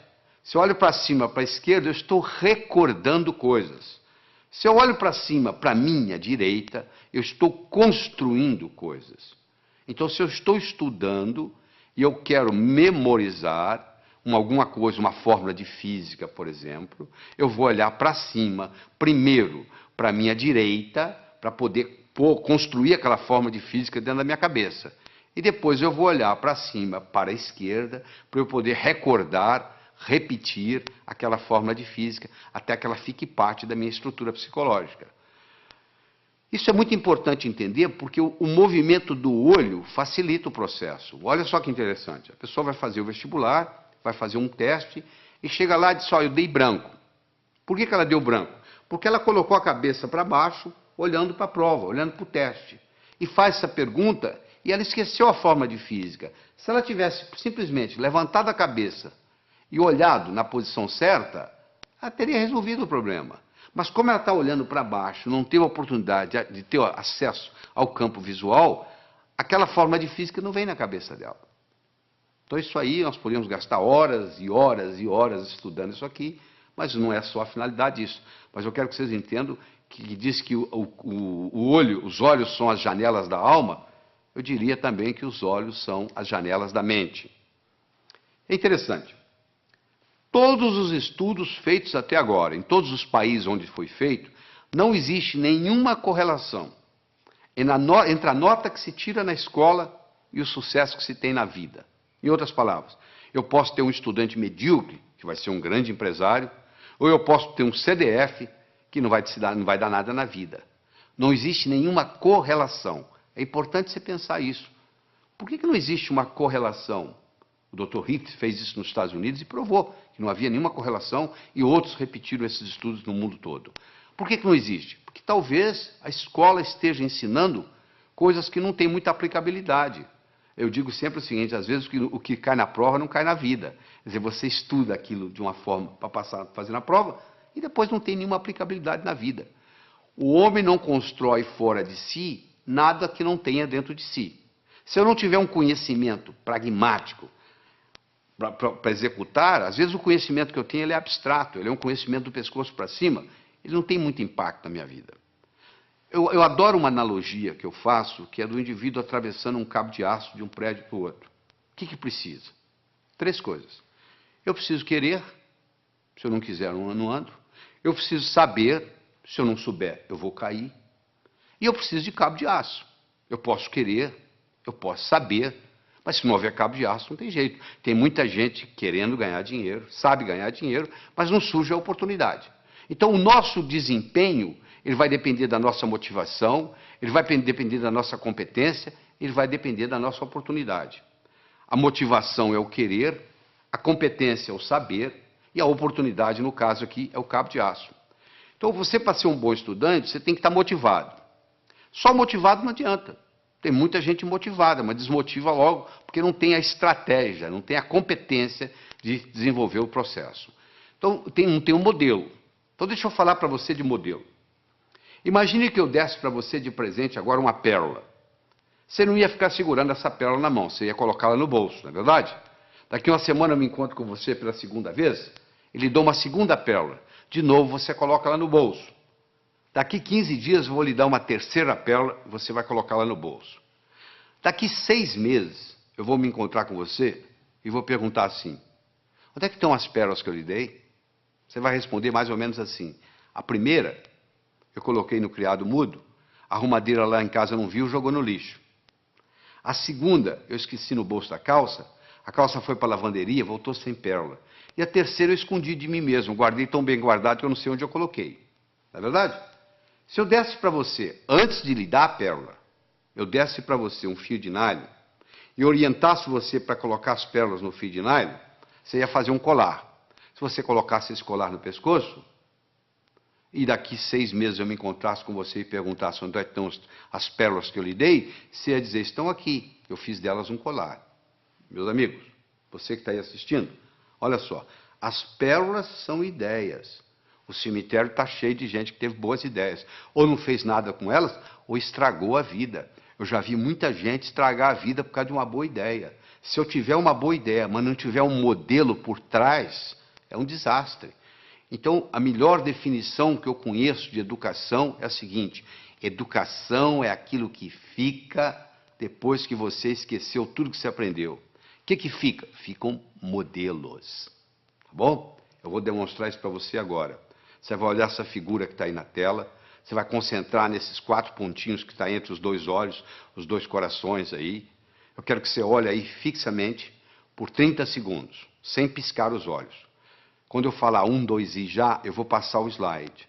Aí você vai piscar os olhos 3 vezes. Combinado? Continua olhando fixamente para a tela. Atenção. 1, 2 e já! Pisca os olhos. Isso, eu vou lhe dar uma chance, não fique tranquilo. Eu vou lhe dar mais uma chance, tá? Você vai focar aí, foca.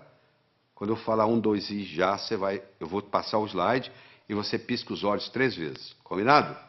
Atenção. 1, 2 e já! E aí, o que você viu? Você está vendo a imagem de Jesus Cristo? Mas essa tela está em branco, não tem nada. Você está tendo uma experiência de uma realidade virtual.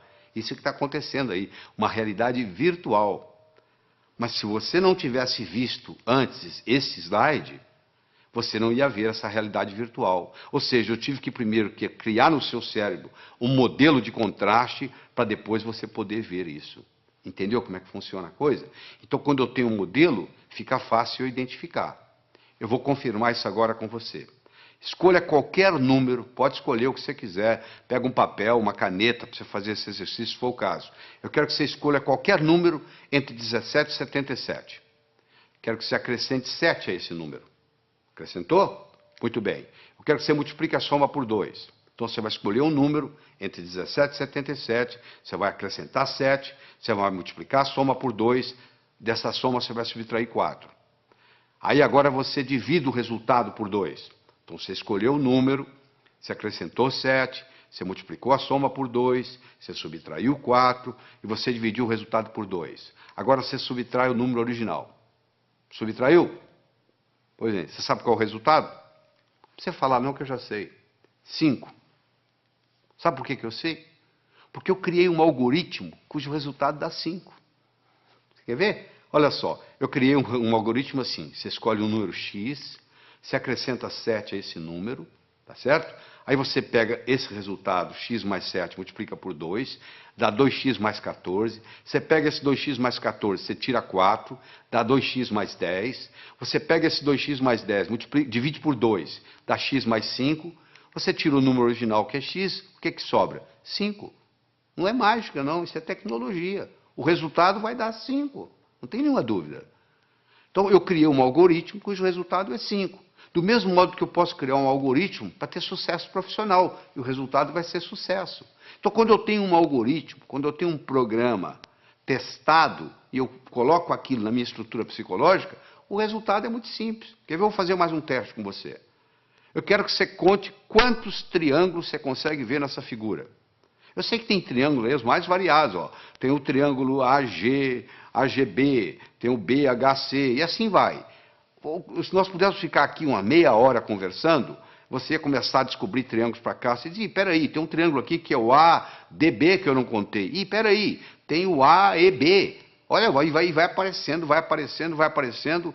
E eu quero saber se hoje o salário seu desse mês depende de você descobrir quantos triângulos tem aí. E eu vou obter resultados diferentes, dependendo do aluno que tiver, ou quem estiver fazendo isso. Mas se eu lhe der um modelo que eu vou dar agora, olha só que bonito. Nós temos 10 triângulos simples. Olha lá, o triângulo AGB, BHC, CHI, CID, DIJ, DJE, EJF, EFA, AFG e chega no AGB. Ou seja, você conta, tem 10 triângulos simples. Muito bem. tem 10 triângulos duplos. O que é triângulo duplo? Eu tenho um triângulo que é o AHB, que é um triângulo duplo, ele tem 2 dentro dele. E eu tenho um triângulo que é AFB, ele também é duplo. Em cada base eu tenho duplos. Se eu tenho 5 bases, 5 vezes 2, 10, eu tenho 10 triângulos duplos. Eu tinha 10 triângulos simples, agora eu tenho 10 triângulos duplos. Eu tenho 5 triângulos grandes, como o ADB, como o BEC. E assim vai, você vai como CAD, são triângulos grandes, são 5. Então eu tinha 10, com mais 10, 20, com mais 5, 25. Eu agora tenho os chamados triângulos triplos. O ABC é um triângulo triplo, o BCD é um triângulo triplo. E cada triângulo triplo, no seu oposto, ele tem um outro triângulo. O triângulo triplo ABC tem o AJC, olha aí. O triângulo triplo BCD tem o BFD. Isso, como eu tenho 5, 5, 10.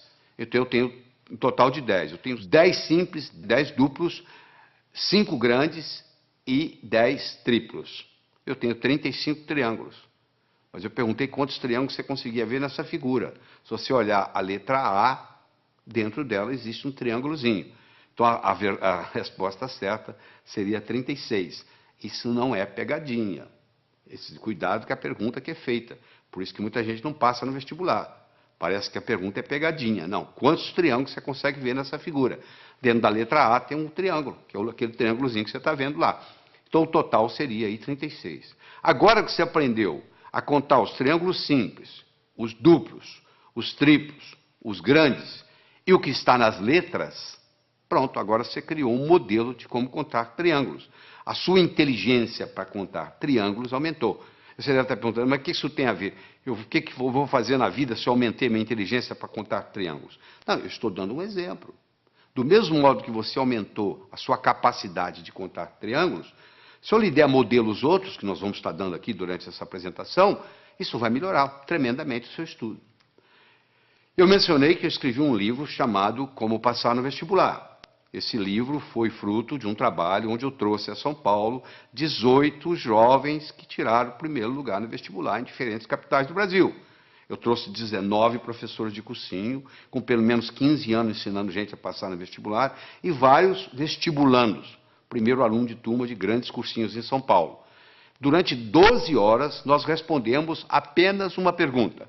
O que faz um jovem passar em primeiro lugar no vestibular? E depois de toda essa análise, nós descobrimos 3 coisas básicas que existem em todos os que passam em primeiro lugar. Primeiro é a autoconfiança. Só a autoconfiança não faz você passar no vestibular. Sem autoconfiança, você não passa no vestibular. Então, nós vamos ensinar a desenvolver a autoconfiança. Isso é importante. Aquele branco que dá na prova, muitas vezes, é falta de autoconfiança. Então, a autoconfiança é fundamental. Todos esses jovens que passaram em primeiro lugar no vestibular tinham confiança de que iam passar no vestibular. Essa é a primeira coisa. Segundo, todos eles tinham motivação para estudar.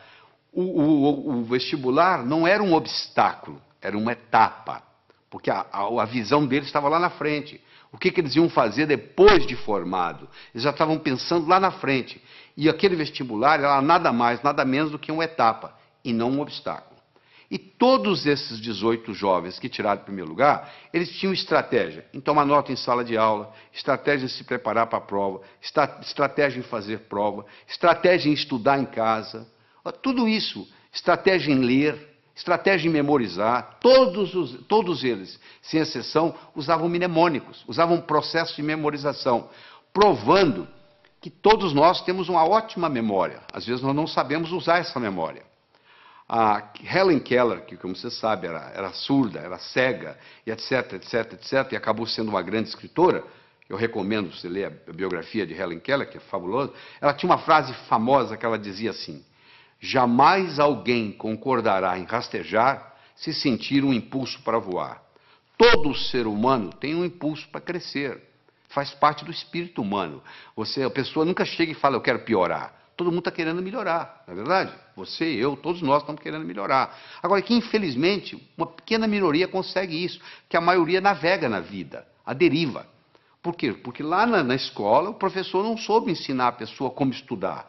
Porque já que você vai estudar tantos anos, já que você vai depender de tudo isso, da leitura, tanto tempo, Nós, brasileiros, lemos numa velocidade muito lenta. Nós temos um problema muito grande com leitura.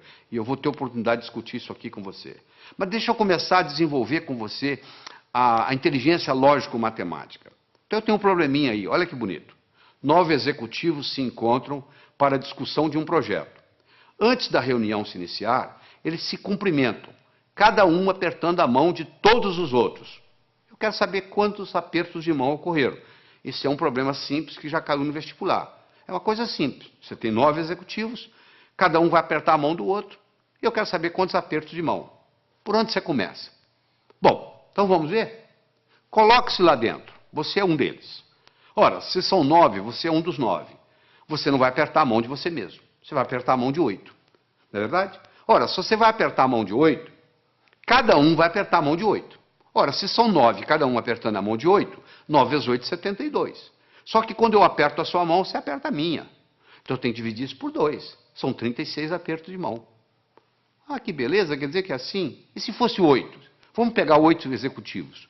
Bom, se são 8 executivos, cada um não vai apertar a própria mão, ou seja, vai apertar a mão de 7.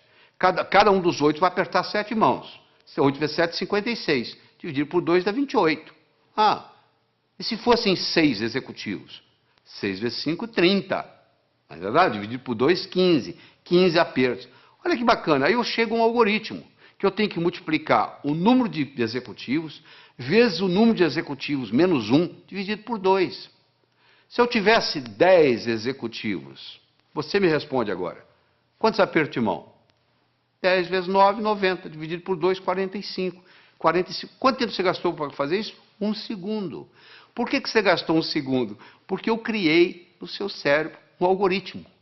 De repente, nesse assunto, você ficou mais inteligente. Se eu começo a criar algoritmos básicos para você, esses algoritmos básicos vão criando, vão aumentando a nossa inteligência lógico-matemática. Eu disse no começo e vou repetir, que inteligência é coisa que se aprende, é coisa que se adquire. Só 15% da nossa inteligência é herdada. 85% é adquirida. Em qualquer fase, em qualquer idade, em qualquer profissão, nós podemos melhorar a nossa inteligência. Essa é que é a boa notícia que eu tenho aqui para todos nós. Fundamental. Você acabou de aprender agora. Quer dizer, quando você encarar um problema desse, 9 executivos, 10, 11, 12, 8, 7, agora que você tem o algoritmo, ficou relativamente simples. Deixa eu conversar um pouquinho sobre a autoconfiança. Se eu colocar uma tábua de 40 centímetros de largura, 10 metros de comprimento aqui no chão, você consegue andar nela. Essa mesma tábua colocada entre 2 postes, já não é a mesma coisa. Você vai lá e treme na base e não anda. Fazer a prova sozinho em casa é uma coisa. Fazê-la no dia do teste, no dia do concurso, no dia do vestibular, é outra coisa muito diferente. É mais ou menos assim, em casa eu estou andando com a tábua no solo. E lá no dia eu estou andando com a tábua lá em cima. Então tem muita gente que se assusta, porque quando chega na hora do teste, chega na hora da prova, chega na hora do vestibular, chega na hora do concurso público, treme na base. Porque é como se estivesse andando na tábua lá em cima. Então essa parte é muito importante.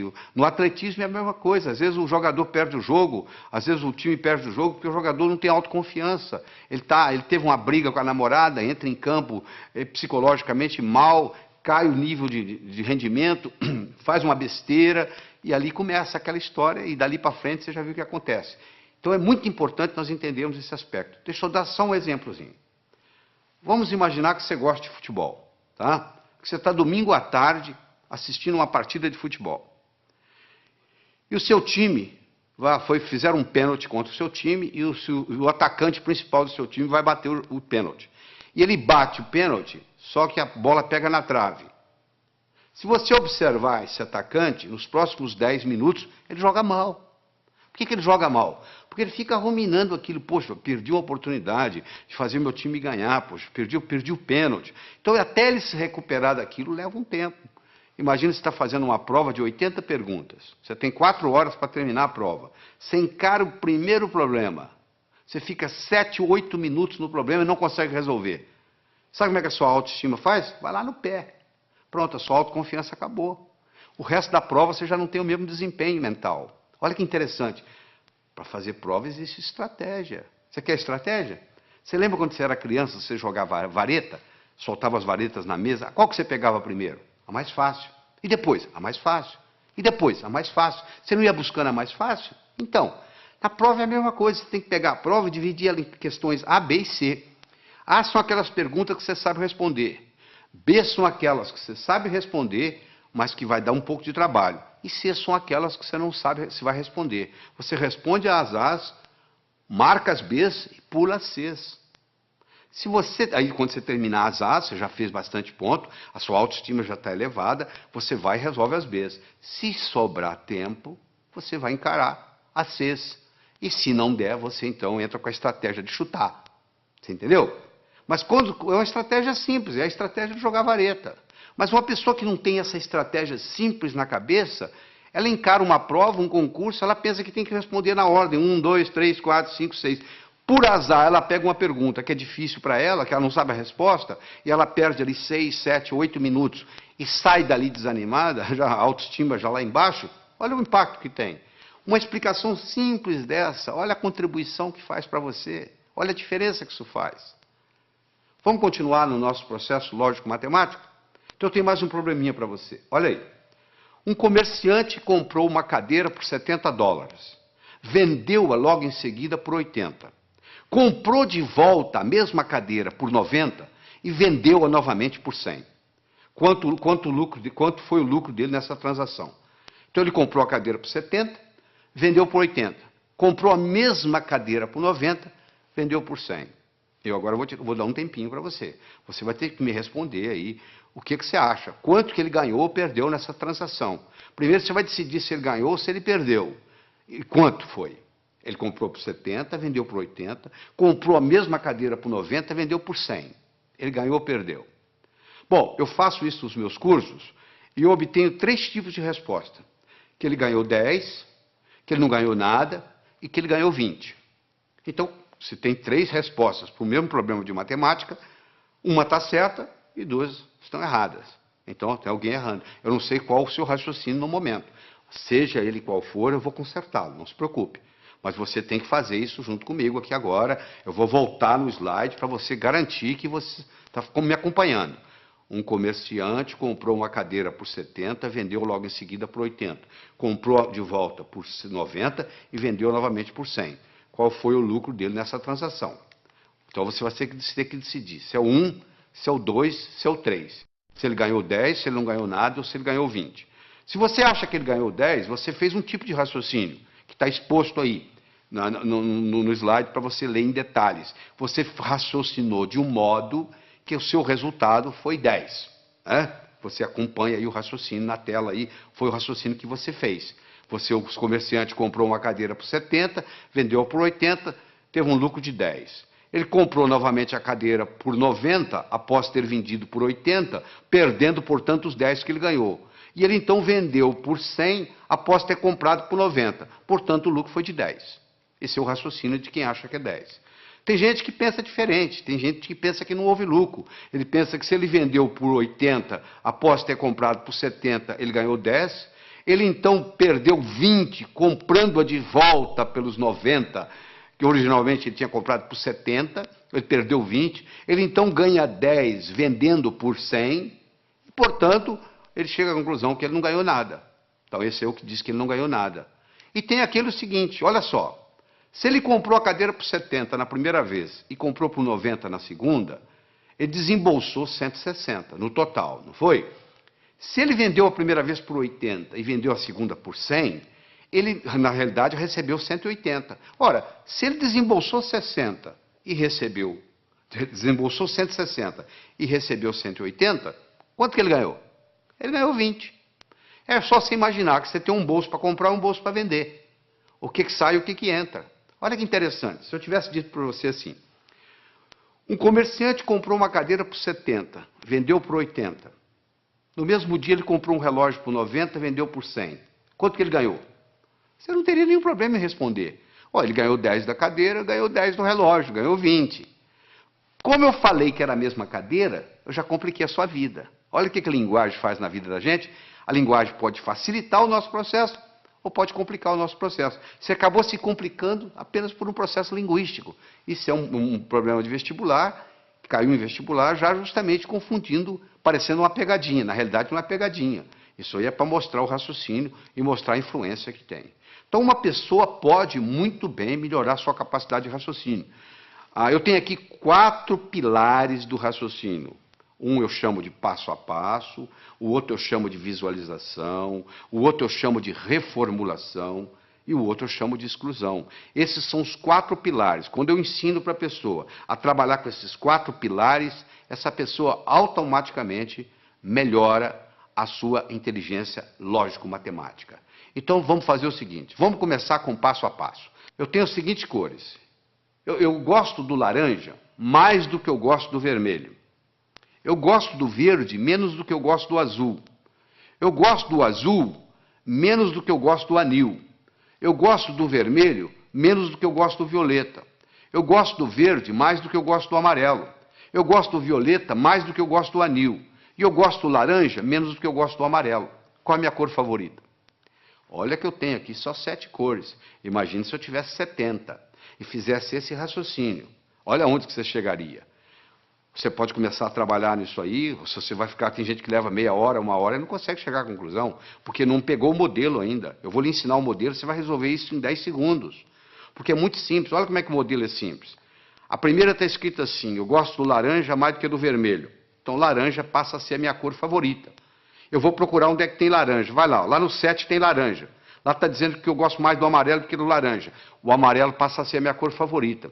Eu vou procurar onde tem amarelo. Eu vou lá no 5, tem amarelo. Eu gosto do verde mais do que do amarelo. O verde passou a ser a minha cor favorita. Vai lá no 2, onde está o verde. Olha lá. Eu gosto do verde menos do que do azul. O azul passou a ser a minha cor favorita. Eu vou onde tem azul. Eu vou lá no 3, tem azul. Eu gosto do azul menos do que eu gosto do anil. Anil passou a ser a minha cor favorita. Eu vou lá no 6, olha lá. Eu gosto de violeta mais do que eu gosto de anil. Violeta passou a ser a minha cor favorita. Eu vou lá no 4, onde tem violeta, e confirmo. O violeta gosto mais do que o vermelho. Com a conclusão que eu cheguei, a minha cor favorita é o violeta. Olha que bacana. Na hora que eu criei esse esquema, pronto, agora ficou fácil.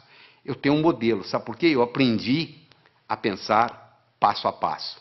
Esse é um jeito, é aprender a pensar passo a passo. Você já deve ter aprendido o teorema de Pitágoras, né? O quadrado da hipotenusa é igual à soma dos quadrados dos catetos. Se a minha hipotenusa é 5, que no caso aí é o A, o quadrado de um dos catetos é 4, 4 vezes 4, 16, do outro é 3, 3 vezes 3, 9, 16 e 9, 25, o quadrado de 5 é 25. Não é isso? E daí? O que eu vou fazer com esse? O quadrado da hipotenusa é igual à soma dos quadrados dos catetos. O que isso vai ter? A aplicabilidade que isso vai ter na minha vida? Olha aí na figura. Você está vendo aí, ó?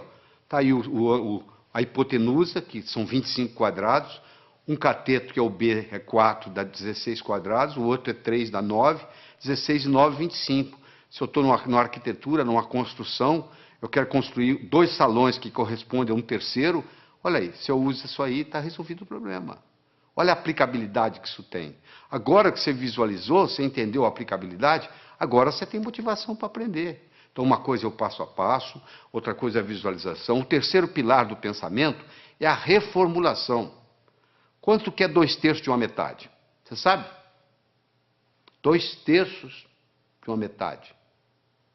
Metade de 2/3 é 1/3. Então, você reformulou, mudou a ordem e resolveu. Às vezes você não resolve o problema porque você não está sabendo reformulá-lo. Você reformulou, você está numa prova, reformula o problema. Às vezes você não resolve daquele jeito. Você tem dificuldade em dizer quanto é 2/3 de uma metade, mas você não tem dificuldade em dizer quanto que é metade de 2/3. Falou? E, finalmente, nós vamos conversar sobre o pilar da exclusão. Eu tenho aqui um probleminha muito simples. Você vai pegar os números 1, 2, 3, 4, 5, 6, 7, 8, 9. Vai colocar nesses 9 quadrados que estão aí. De tal forma que, se eu somar na horizontal, somar na vertical ou somar na diagonal, tem que dar 15. Não interessa como eu somar, tem que dar 15. Poxa, complicado? Não, não é complicado. Quer ver como é simples? Primeiro, qual que é o quadrado mais importante? O do meio. Porque ele participa da vertical, ele participa da horizontal, ele participa da diagonal. Ele é o que mais participa de tudo. Então, se eu resolver esse problema aí, eu resolvo praticamente 90% do problema. Qual o número eu vou colocar aí? Eu não posso colocar o 1. Porque se eu colocar o 1, vai ter um lugar que vai ter 2, 1 e 2, 3, para 15, 12. Eu não tenho 12. Eu não posso colocar 1, não posso colocar o 2, porque o 2 também vai ter um lugar que tem 1. Eu não posso colocar o 3. Por que eu não posso colocar o 3? Porque se eu colocar o 3 aí, vai ter um lugar que tem 1. 3 e 1, 4. Para 15, 11. Eu não tenho 11. Eu não posso colocar o 4, porque se eu colocar o 4 aí, vai ter um lugar que vai ter 1, são 5. Para 15, 10. Eu não tenho 10. Eu posso colocar o 9? Não. Se eu colocar o 9 aí, tem um lugar que vai ter 8. 9 e 8, 17. Já passou de 15. E se eu colocar o 7? Também não pode. 9 e 7, 16. Já passou de 15. E se eu colocar o 6? 9 e 6, 15. E o que sobra para o outro? Eu não tenho 0. Então eu vou excluindo, excluindo, excluindo, até eu chego à conclusão que só tem um número para eu colocar aí, é o 5. Aí na hora que eu coloquei o 5 aí, ó, a coisa fica muito simples.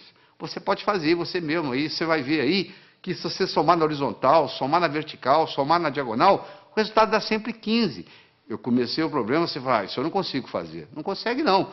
É porque você não tinha parado para pensar no processo da exclusão.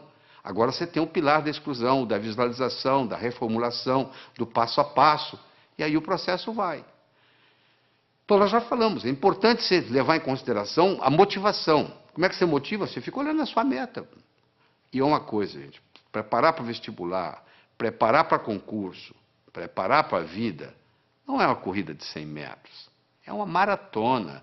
Você conversa com um maratonista, a estratégia é bem diferente de correr 100 metros. Porque o maratonista, ele sabe que vai demorar a corrida.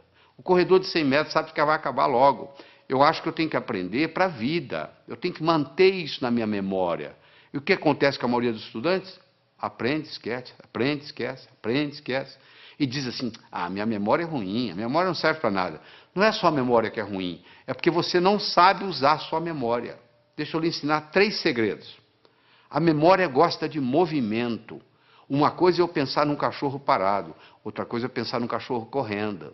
É totalmente diferente. Aquelas memórias que você tem na sua mente, elas estão lá na forma de filmes e não na forma de slides. Se você memoriza coisa parada, você esquece.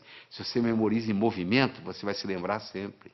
Segundo, existem estudos mostrando que o professor que trabalha com giz de 2 cores aumenta em 19% o desempenho da classe que ele está lecionando. Porque você usando mais de uma cor, você estimula outras áreas do cérebro. Se você trabalha só com preto e branco, você está trabalhando com a área esquerda, o seu hemisfério esquerdo do cérebro. Se você trabalha com colorido, outra cor qualquer, você está trabalhando com o lado direito. Então você procura estudar com a caneta de pelo menos 2 cores. Terceiro, você tem que exagerar. Uma coisa é você pensar num cachorro, outra coisa é você pensar num cachorro do tamanho de um elefante. Ora, se eu vou guardar uma fórmula de física, eu imagino a fórmula de física do tamanho de um prédio. Eu coloco ela na minha cor favorita e eu ponho ela piscando. Aquilo nunca mais sai da minha cabeça. Eu vou memorizar um telefone, eu imagino os números do tamanho de um prédio. Eu imagino os números coloridos, eu imagino os números piscando. Pronto, aquilo ali memoriza. Então não existe a história de memória ruim. Todos temos uma boa memória. Se você tem um carro novinho e você não sabe dirigi-lo, ele não vai ter nenhuma utilidade para você. Você não vai culpar o carro. É a sua habilidade de dirigir que tem que melhorar. A sua memória não tem problema nenhum. Só que você não sabe usá-la. Isso é diferente. Então ela gosta de movimento, ela gosta de cores, ela gosta de exagero, ela gosta de mnemônicos. Todos esses jovens, 18 jovens que eu estudei, que tiraram o primeiro lugar no vestibular, todos eles, sem exceção, trabalhavam com mnemônicos. Você quer ver um mnemônico simples? 30 dias tem abril, junho, setembro e novembro. De 28 só a 1, todos os demais 31. Pronto. Se o mês tem 30 ou tem 31 dias, está aí para você na tela aí, o mnemônico para você olhar. Então você tem que criar seus próprios mnemônicos, um jeito de você fazer para facilitar a sua memória. Todos os 18 jovens não só trabalhavam com mnemônicos, mas trabalhavam com fichas de revisão. Eles faziam verdadeiros baralhos, baralho de física, baralho de química, baralho de biologia, e eles iam colocando aquilo ali, fazendo toda noite antes de dormir, eles faziam uma revisão. A medicina mostra que os últimos 20 minutos, o que você vivencia nos últimos 20 minutos antes de dormir, rumina na sua cabeça a noite toda. Se você estuda o dia inteiro, vai assistir televisão e vai para a cama, o que vai ruminar não é o que você estudou durante o dia, é a televisão que você assistiu. Então você estuda o dia todo, vai, assista a sua televisão merecidamente, volta à mesa de estudos, estuda mais 10, 15 minutos, aí você vai para a cama, aí você vai passar no concurso, você vai passar no vestibular, porque você está ruminando a noite toda aqueles 15 minutos de revisão, e aí vem a hora da revisão, você tem que ter como se fosse você vai ter que ter um fichário, como se fosse um baralho mesmo, um baralho de física, um baralho de química, um baralho de biologia, e você passa o olho ali, vai passando o olho. Repetição é a mãe do aprendizado, não é verdade? Como é que você aprendeu a andar? Você levantou, caiu, levantou, caiu, levantou, caiu, até que um dia você andou. Então é muito importante você entender isso. É muito importante você colocar ritmo e rima, é muito importante você... o contexto. É fundamental o contexto, você não tem ideia do contexto. O contexto é assim, quer ver? Onde é que eu coloquei a chave? Onde é que eu coloquei aquela chave? Você não consegue se lembrar. Aí, de repente, você entra naquele quarto. Coloquei ali. Porque você entrou no contexto onde estava a chave. Ora, se eu estou lá na prova, eu estou tentando lembrar aquela fórmula de física, eu não consigo lembrar a fórmula de física, não consigo me lembrar, aí eu fecho os olhos, me transporto para a minha mesa de estudos, lá onde eu estudei aquela fórmula, de repente vem na cabeça. Isso é um truque espetacular para a memória. E outra coisa importante é a respiração ajudando na memorização. Nós desenvolvemos uma respiração que eu digo assim, inspire em 4, segure em 4, solte em 4. Por quê? Porque naquela posição que você fica para estudar ou para fazer prova, depois de um certo tempo, o oxigênio no seu cérebro começa a cair. E você sabe que o cérebro ele exige oxigênio e glicose para funcionar. São os dois combustíveis que o cérebro usa. Faltou oxigênio, o desempenho não é o mesmo. Faltou glicose, o desempenho não é o mesmo. Eu recomendo para as pessoas que vão fazer concurso, vão fazer vestibular, levar no bolso umas 3 ou 4 barrinhas de chocolate. A cada 40, 50 minutos dá uma parada, respira em 4, segura em 4, solta em 4, 4 vezes, reoxigena o cérebro, come a barrinha de chocolate, absorve a glicose, aí você abasteceu de novo para mais 40, 50 minutos. Isso faz a diferença, às vezes, entre passar e ter que fazer o cursinho no ano que vem, novamente. Deixa eu falar um pouquinho sobre leitura. 80% ou mais daquilo que você vai aprender na sua vida, você vai aprender através da leitura. Nós temos 3 tipos de leitura. Você faz a leitura do prazer, a leitura crítica e a leitura específica. Você vai procurar uma coisa específica e vai lá e pesquisa. O problema é que nós, brasileiros, temos uns vícios muito grandes com a leitura. Nós temos problema com a velocidade da leitura, temos problema com a compreensão e temos problema com a memorização. Essas 3 coisas estão juntas: velocidade, compreensão e memorização daquilo que lemos. Então, deixa eu mostrar uma coisa. Primeiro, a gente aprende a ler palavra por palavra, não é verdade? Nós aprendemos a ler palavra por palavra e aprendemos a ler em voz alta. Aí nós começamos a ler em voz alta e os nossos pais dizem assim, não, para, você já leu bastante, lê agora em voz baixa. Só que você diminui o som, mas continua lendo com a garganta. Esse fenômeno recebe o nome de subvocalização. Só que a nossa garganta não permite falar mais do que 180, 190 palavras por minuto. Se você lê com a garganta, e a maioria lê, porque se você colocar uma pessoa lendo em silêncio e colocar um eletrodo aqui na área da laringe, você vai perceber que à medida que ela vai lendo, ela vai ativando a laringe. Se você tem esse vício de subvocalização, você está limitado a 190 palavras por minuto. Olha que interessante. O nosso cérebro chega a pensar 1000 palavras por minuto. Se a nossa garganta só trabalha com 190 palavras por minuto, ou seja, se eu sou limitado a ler 190 palavras por minuto, e o meu cérebro é capaz de pensar 1000, eu passo a maior parte do tempo fazendo o quê? Divagando. Eu fico desatento. Por incrível que pareça, quando eu aumento a velocidade de leitura, eu aumento a minha capacidade de concentração. Existe um outro vício na leitura, que é o chamado de regressão. O meu olho está sempre voltando, está sempre voltando, está sempre voltando, e eu perco um tempo danado nisso. Esses processos, então, o palavra por palavra, o subvocalização, a regressão, são problemas que prejudicam intensamente a nossa velocidade de leitura. Então, eu vou recomendar a você aqui, para você pegar o jeito.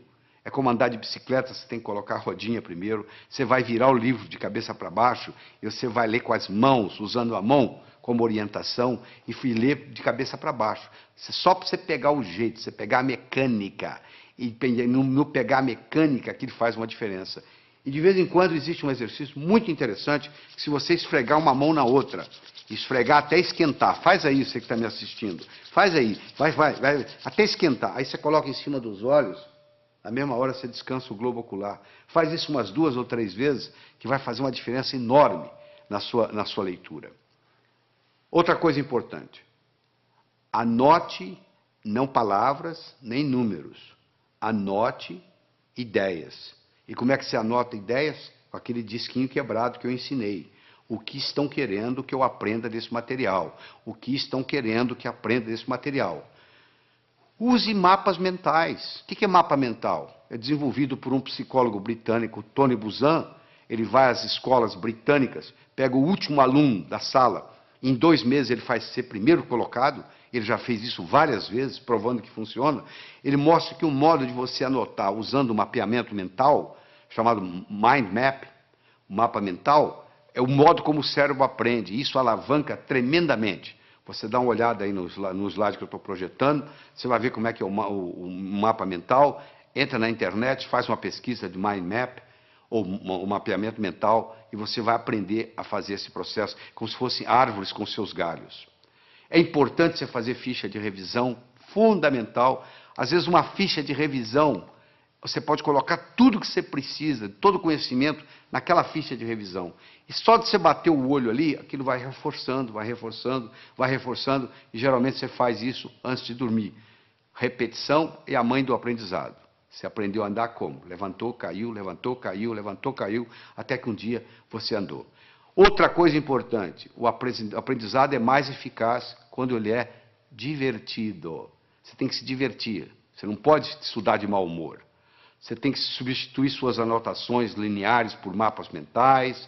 Você tem que procurar trabalhar com pelo menos 2 cores diferentes. Você tem que associar sempre a teoria à prática. Você tem que fazer períodos de estudo de no máximo 50 minutos, com mais ou menos 12 minutos de descanso. Depois de 50 minutos, o rendimento cerebral cai tremendamente. Você continua a aprender, mas não retém. Faça resumo de ideias em fichas de revisão e revise-as diariamente. Todo esse processo está aí. Ó. É você aprender a aprender. Isso é que é importante. É aprender a aprender. Isso é que interessa. Porque depois que você aprendeu a aprender, você se torna o capitão do seu navio, meu amigo. Você aí, o limite, o céu é o limite. Você não vai depender mais de ninguém. Eu espero que, eu acredito que você tenha que assistir esse material de novo, escutar com carinho, voltar nos problemas, para poder se reter isso aí. Você precisa mais de uma vez estar exposto a esse material. Você precisa de algumas horas de voo. Eu vou contar uma história e aqui vou terminar essa nossa participação aqui. Tá bem? Diz que uma vez, numa noite fria de inverno, 2 pássaros estavam empoleirados no galho de uma árvore. Um gavião e um pombo. O gavião então perguntou para o pombo: seu pombo, quanto que pesa um floco de neve? O pombo, sem querer conversa, laconicamente responde: praticamente nada. O gavião então disse: pois é, no inverno passado, numa noite como essa, nevando como agora, eu não tinha o que fazer, nem com quem conversar, eu estava empoleirado num desses galhos aqui por perto, eu comecei a contar os flocos de neve que caiu no galho onde eu estava. Quando chegou em 2.515.223, o próximo floco que caiu, o galho quebrou. Quando o gavião terminou de contar para o pombo a história, o galho onde eles estavam empoleirados também quebrou. Quem sabe esse material que você está participando, que você vai reler, reestudar, reescutar, etc., etc., etc., talvez seja o próximo floco de neve que vai quebrar o seu galho para o resto da vida. Porque hoje, no mundo do conhecimento, antigamente, na época da terra, valia quem tinha terra. Na era industrial, valia quem tinha dinheiro. Hoje a moeda mudou e muita gente não se deu conta disso. A moeda hoje se chama conhecimento. Você é rico ou você é pobre em conhecimento. Então, você aprendendo a aprender, você alavanca a sua vida para poder adquirir mais conhecimento e, com isso, aumentar a sua riqueza. Evite o mal, faça o bem, viva a sua vida extraordinariamente. Tchau.